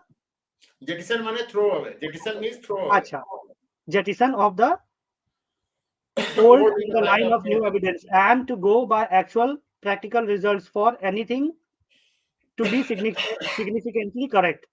It has to be proved truly and Scientifically correct. Scientifically correct. scientifically correct. It has to be proved truly and convincingly in practice without a shadow of doubt. Till the same is done, it remains merely a conjecture, a hypothesis, a theory. He has the so-called scientific socialism or Marxism proved successful anywhere in the world in practice? No. Facts, figures, statistics, and ground level experiences of various countries prove that all brands of leftist policies, communist, socialist, Fabian, Nehruvian, and so on, are inherent, inherently incapable of delivering anything positive for any nation or for its poor. In fact, they have actually been at the root of poverty, want and stagnation. Dismal fate of all nations that when socialists proves the point. Take USSR, it claimed to be following scientific socialism or Marxism, but what were its practical results? It drew an iron curtain so that no one got to see the disaster, the widespread poverty and famine and suppression of human rights. Had things been really good, why would USSR be so secretive about it and not let those interested journalists, writers, academicians, researchers, politicians, sociologists, and general public have unrestricted access and see the state of affairs for themselves, especially when they wanted other nations to emulate them and go communist. Why only guided tours under strict supervision? Whom were they fooling? Perhaps people like Nehru. One guided tour in 1920s and Nehru turned fully sold out. Like schoolboys taken on guided tours. Subsequent guided tours of both Nehru and his daughter post independence to the USSR. The both were resold. Ultimately, the USSR fell apart, and all its parts are still struggling to throw away the bad old days of communism. There is not a single example of a country which prospered or whose poor were better off under communism or socialism. The democratic countries like the UK, which are going downhill with their socialistic policies, did course correction under Thatcher and prospered, exploiting the time it took Extrapolating. Singapore. Extrapolating. Extrapolating the time it took Singapore, South Korea, and Taiwan to become first world countries by adopting competitive capitalism and the time it took West Germany and Japan to rise from the ashes of the Second World War by adopting capitalist economy. It seems reasonable that India would have been a prosperous first-rate first world country by 1980 had it too adopted competitive capitalism and befriended the West. Unfortunately, course of for the course of starving Indians and millions of others who had great hopes for themselves, their families, and the nation after independence. Nehru guided India into a poverty and misery perpetuating socialistic bureaucratic black hole. His descendants, Indira and Rajiv Gandhi, by doing much more of the same, made the situation worse. UPA 1 and 2, by part, reverting to Nehru Indira disastrous ways, reversed the Narasimha Rao Vajpayee upward trend.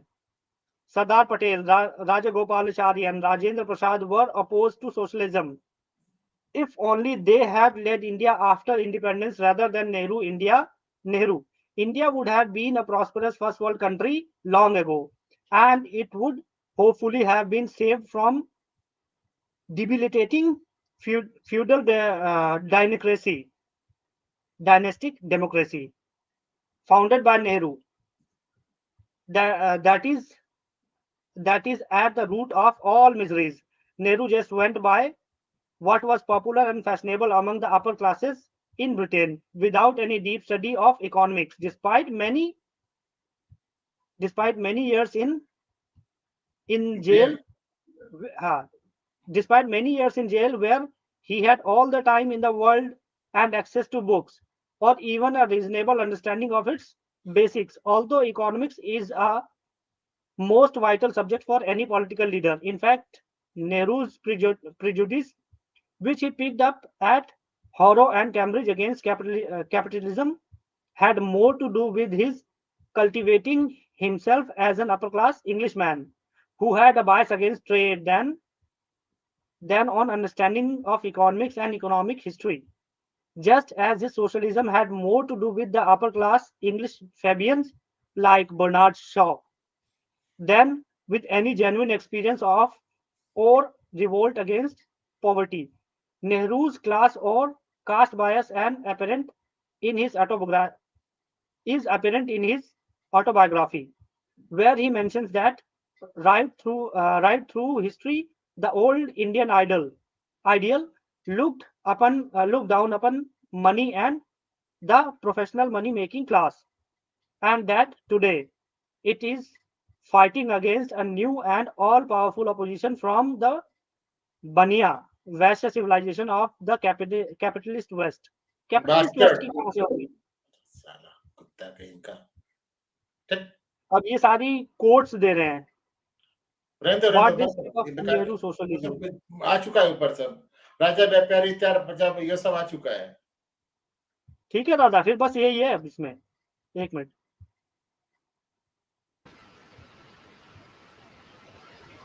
ये सारा poor countries जो ये सारे सब आ चुका quotes हैं. है। ये सारे कोट कितने किसके हैं? ये इतने सारे कोट्स ये पढ़ो कोट्स हैं, ये सब अलग-अलग लोगों के हैं. Government in charge of the सारा desert in 5 years they would be shortage of sand. कौन सा वाला?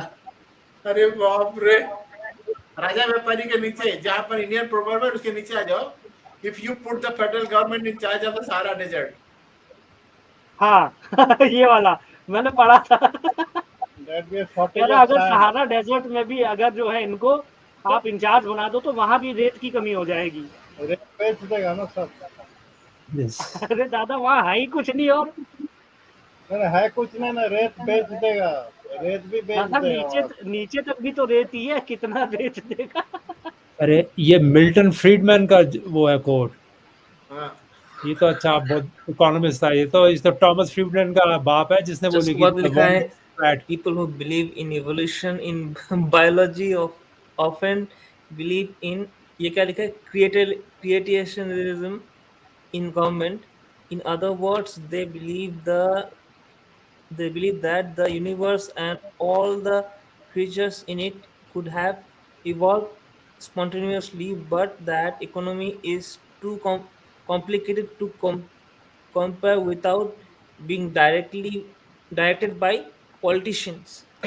क्या बोल रहे हो? दादा किसने लिखा? बल्कि सही थॉमस सोअल। तरीका यही था कि जो बनिए जो हजारों साल से बिजनेस कर रहे थे उन्हीं का तरीका अडॉप्ट कर लेना चाहिए था, रेदर देन उनको तो हजारों साल का एक्सपीरियंस है ना, कंटिन्यू करा देते उनसे, जी हाँ, जी हाँ। कुछ नहीं करना था और अलग से।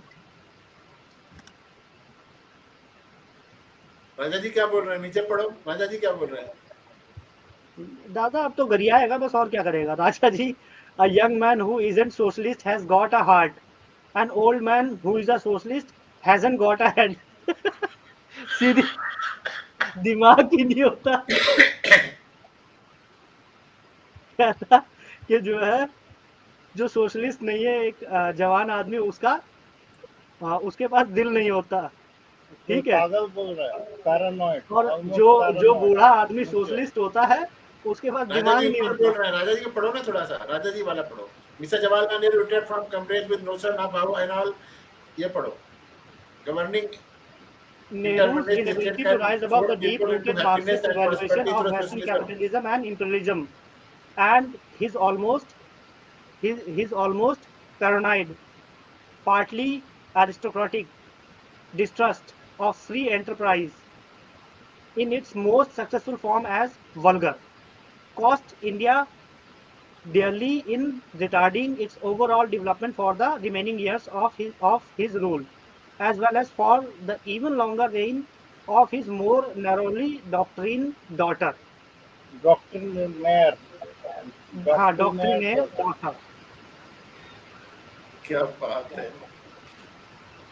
दादा ये सब जुतिया रहे थे, इसको समझ में नहीं आ रहा था तब भी।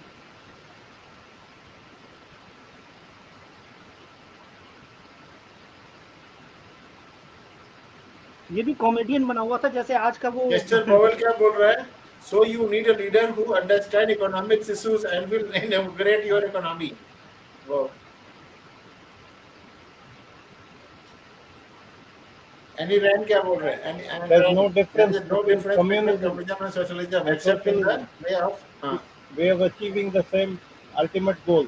Communism proposes to enslave men by force, socialism by voting.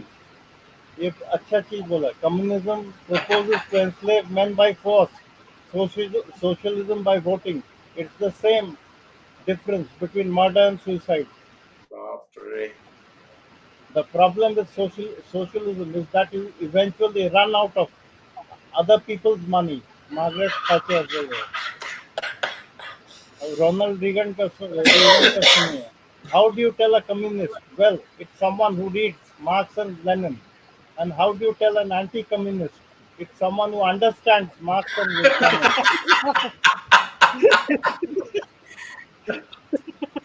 अरे बाप रे।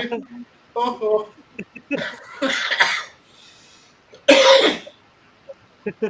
अरे दादा, कहना चाह रहा भाई, पढ़ के तुम जो है समझ नहीं सकते, समझना अलग से पड़ता है। नहीं, he was not a bright student at all. He would have been ऐसे ही पास कर दिया होगा इसको यार, मतलब नहीं उठता। उसका He was नाम not लिख दिया, understanding कोई anything. दूसरा ही बोला होगा, उसका नाम चला दिया। इसने वो ही बोला है कि मुस्लिम एंड एक्स मुस्लिम, जो कम्युनिज्म और एंटी कम्युनिस्ट बोला ना रेगन ने, जी जी वो जी। वो ही है ये। Applicable to that, this analogy applies to that also. अब यही चल रहे हैं दादा, सबके कमेंट ही चल रहे हैं। छोड़िए इसको, बहुत पढ़ लिए, इसमें समझ में आ ही रहा है सब। कमेंट ही यहीं से खत्म है बस। कमेंट यहाँ है तक भाई हमने पढ़ आगे। लिया था, ये कमेंट है खत्म यहाँ से। दुर्गादास वाला पढ़ो ना लास्ट में। दुर्गादास वाला पढ़ता हूँ मैं, पढ़ता हूँ। I passed through some European capitals in the late 1950s whose interest in India had shrunk because this country appeared to them more in the role of a client for aid than जो पाकिस्तान का हाल है आज, than the leader of a new force in world affairs. The exception was West Germany, the only Western nation which shows respect for Indian culture. German Indologists study Sanskrit, whereas their British counterparts confine themselves to the Indo-Muslim period. Durgadas, in the context of the aid mentioned above by Crocker. अब croaker क्या बोल रहा है? Croaker वाला पढ़ो, ऊपर वाला croaker वाला पूरा पढ़ पढ़ना लेता पड़ेगा। हूँ। अरे ये दादा ऊपर है, ऊपर उसके कहाँ है? ऊपर है, उसके ऊपर है। हाँ ये रहा और वॉल्टर ऊपर, और कोकर, ऊपर, और ऊपर। बस ये है, यहाँ से है। There was not much Ronald Reagan के in नीचे। about asking for aid, and according to some critics, not much gratitude. A frequent note was aid should be bigger. तो पाकिस्तान वाले कहाँ पे बोल रहा है ना अभी का? The independence of the foodless or the heavily mortgaged debtor is normally precarious. Prices nearly doubled during the time I was in India. Further, the professional and the middle class, already ground down by taxation as well as by inflation, sink lower in the economic scale. State intervention too grew apace under Nehru's plans. Permits, licenses, controls, foreign exchange prohibitions were always increasing. With them, the corruption increased too. The farthest food position in the country, including the low and still failing yield per acre, was dangerously concealed through the millions of tons of free and dumped food from the United States. It is hard to escape the fear that the main achievement of Nehru's economic and social policy will turn out to be a social disruption,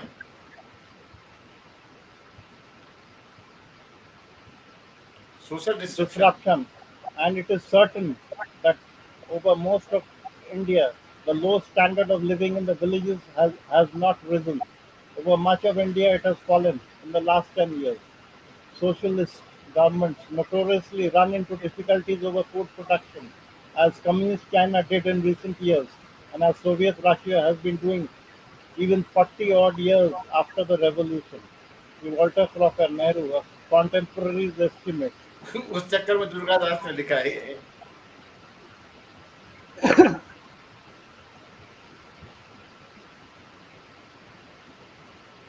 communism के बारे में बहुत बढ़िया लिखा है।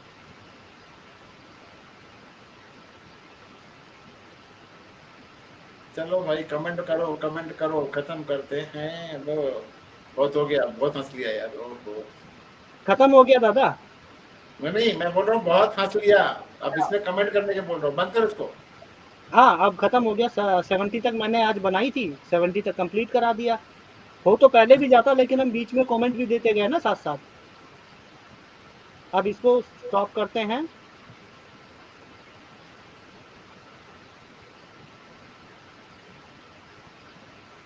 सबसे पहले am दादा का ही कमेंट लेते। एएम दादा को जाना भी होता है ना, तो थोड़ा सा इनको जल्दी फ्री भी कर देंगे। जब मर्जी जा सकते हैं, ठीक है एएम दादा? कंप्लीट हो गया है। एक चमचा आया है इसका, नेहरू का। वो देखो क्या कमेंट मार रहा है, दिखाता हूँ।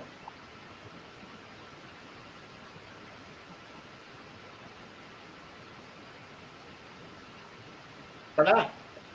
जी पढ़ो भाई, क्या लिख रहा है ये?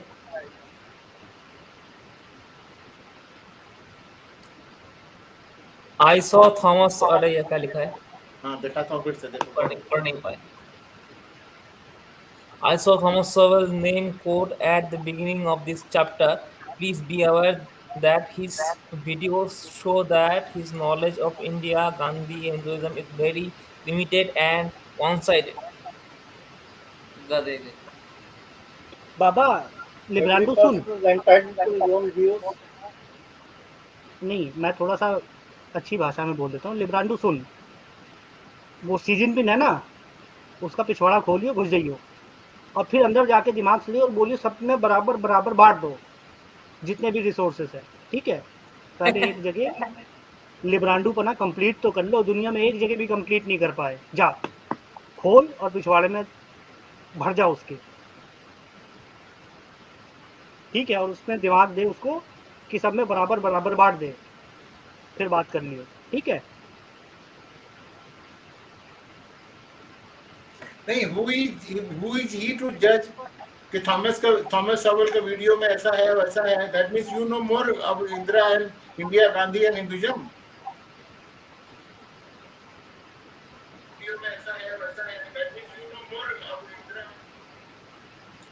बीबी दादा हाँ तो मेरा जरा क्वेश्चन, कमेंट करके देखो, जरा हमारे हिंदुइज्म के बारे में जरा कमेंट करो, जरा देखता हूँ कितना महान सोच है आपके हिंदू के बारे में। अभी कमेंट वो करो। कमेंट करेगा और वो शिट बन जाएगा सीधा ही बंदा।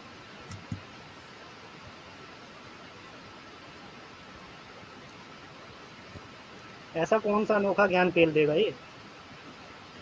अरे एम दादा, मेरा जी सर। मेरा इस कमेंट ये कोई पर मुसलमान होगा यार, एसएस करके लिख रहा है ना, ये मुसलमान ही होगा। हो सकता है दादा इन जो जो जो जो सीधे साधे आदमी होते हैं ना, जो क्लियर कट होते हैं, ऑनेस्ट होते हैं, वो अपना पूरा नाम लिखते हैं। ये एसएस लिख रहा है। कोई बात नहीं दादा, एक मिनट, मेरा मेरा कमेंट ले लो। जी सर। देखता हूँ मैं जरा कमेंट पे। दादा पूरी बुक में से इसको एक ही नाम मिला है and hence the book is wrong.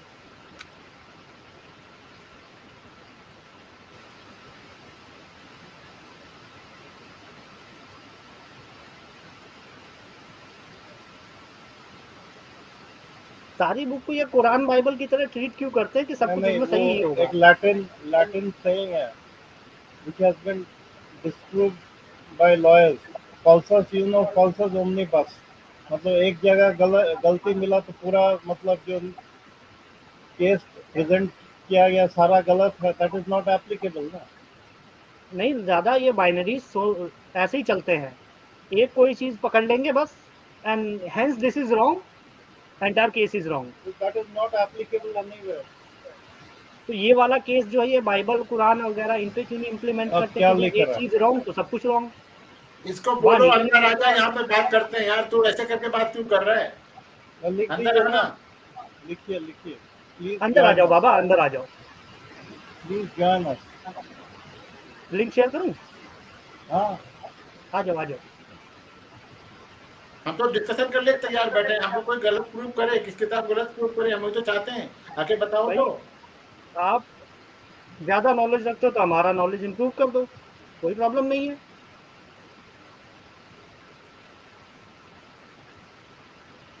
आ जाओ, आ गया, ठीक है। ये लो लिंक दे दिया है, आ जाओ अंदर आओ।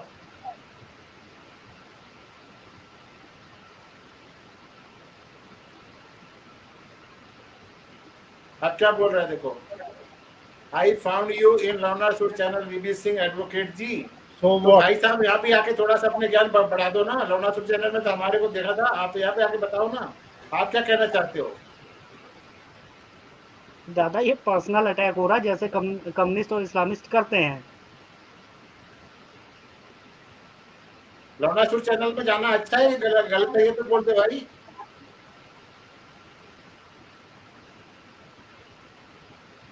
अरे मैं एक सवाल इनसे पूछना चाहता हूँ, अगर आप मेरे को इजाज़त दो तो। अरे सर पूछिए ना। नहीं, आपको मैं जब भी इजाजत, बोलता आप हूँ कोई ना, इजाजत लेते क्यों? पूरी नहीं इजाजत है, नहीं, आपको आपका अब चैनल है। कोई ना कोई बीच में बोलता है, मैं कहा ठीक है भाई, फिर आपका ज़रूरी है, बोल लो। प्लीज भाई, सबके सब आप म्यूट कर लेते हैं, आप इसको झाड़ो अच्छी तरीके से। नहीं नहीं, झाड़ना क्या है, इंटेलेक्चुअली इसने सवाल का पूछा कि इसको इंडिया का कितना पता था। मेरा आपसे सीधा ये सवाल है, नेहरू, गांधी, ये जितने भी बाहर से पढ़कर आए, जो बड़े बड़े, जैसे नेहरू, ठीक है चाचा जी, जो आनंद भवन के किसी भी एग्जिट पे होते थे तो सुना था गाड़ी खड़ी होती थी, कि ऐसे लोग, बड़े साहब लोगों को खुद को भारत का पता था? फॉरेन को तो छोड़िए, ये जो बड़े बड़े लीडर, इंग्लिश स्पीकिंग, कैम्ब्रिज से पढ़े हुए लॉयर, बैरिस्टर, क्या इनको भी भारत का पता था? आप पहले ये बताइए। बाहर वालों को तो छोड़िए, ये जितने भी अपर क्लास लीडर्स जो प्राइम मिनिस्टर बाय सिलेक्शन बन गए, उनको गांव देहात का क्या पता था? आप इसको जरा सोच के जवाब दीजिएगा, बाहर वालों को छोड़िए।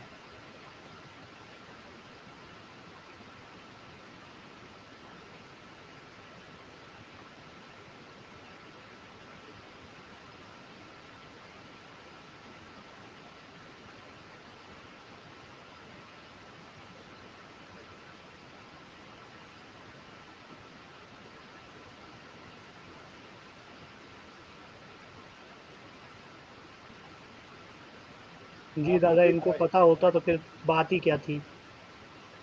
इनकी पूरी जनरेशन को नहीं मालूम होता, एक वो लाल मिर्ची उगाया करो, हरी क्यों उगाते हो? अगर लाल मिर्च महंगी बिकती है।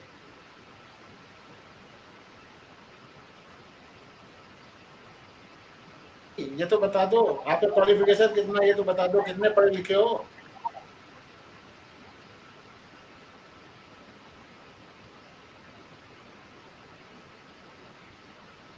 बाबा आ जाओ, बीबी लिख दादा दो के तो भी हमको। क्वालिफिकेशन पूछ लो। मैं 10th पास हूँ, मेरे से भी बात कर लो। आ मेरे जाओ बारे में ऊपर वो आ जाओ। जानता है, मेरे को तो बोल रहा है, एडवोकेट जी बोल रहा है ना, वो ही नोज मी, बट अरे आई मैं तो वांट टू 10th पास हूँ नो। दादा, मैं अपने लिए बुला रहा हूँ उसको, आपके लिए हाँ तो थोड़ी बुला बुला रहा लो। हूँ। आप उसकी खाल उतार के फायदा क्या है।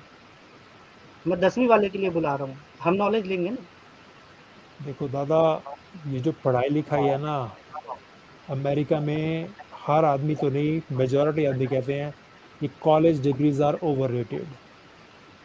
आज की जो बड़ी बड़ी डिजिटल कंपनीज हैं, उसके जो ओनर हैं, वो पहले सेमेस्टर में ड्रॉप आउट हो गए।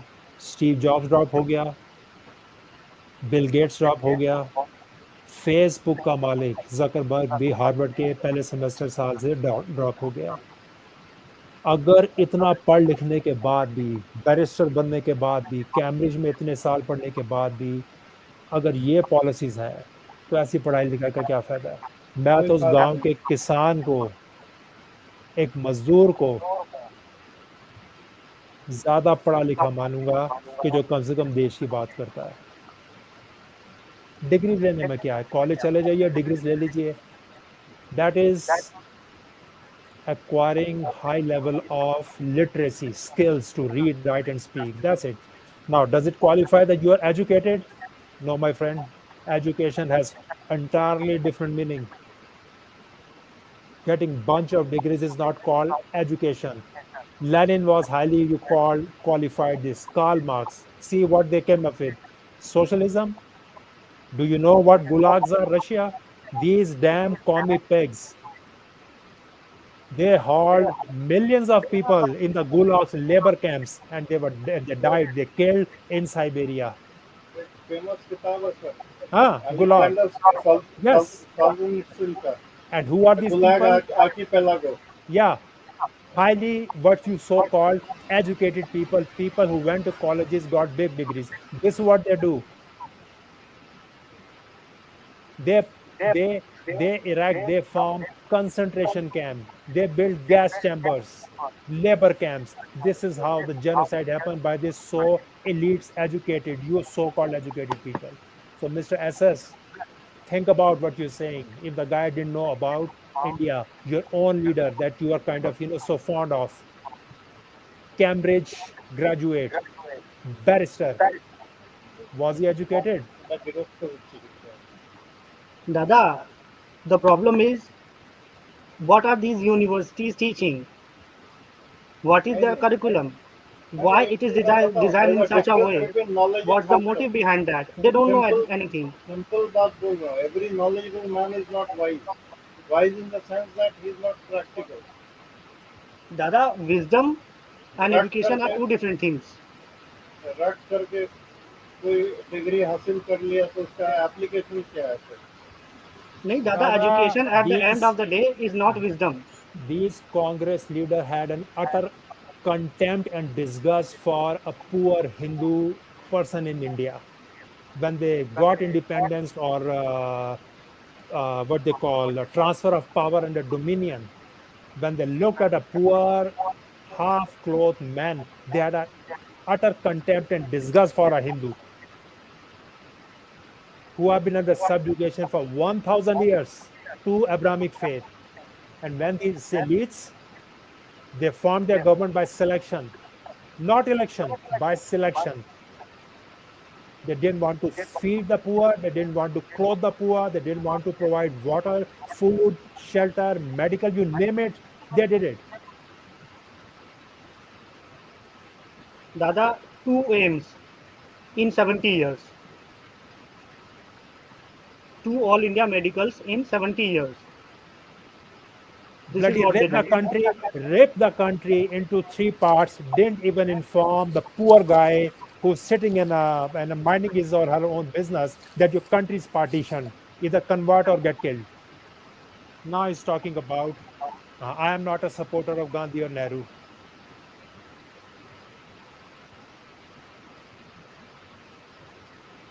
दादा कॉन्सिक्वेंसेस कोई भी डिसीजन लेते हैं एक अच्छे आदमी का, एक मैं एजुकेटेड नहीं कहूँगा, एक वाइज आदमी का तरीका ये होता है कि उसके कॉन्सिक्वेंसेस आफ्टर मैथ्स कैलकुलेट कर ले कि होगा क्या।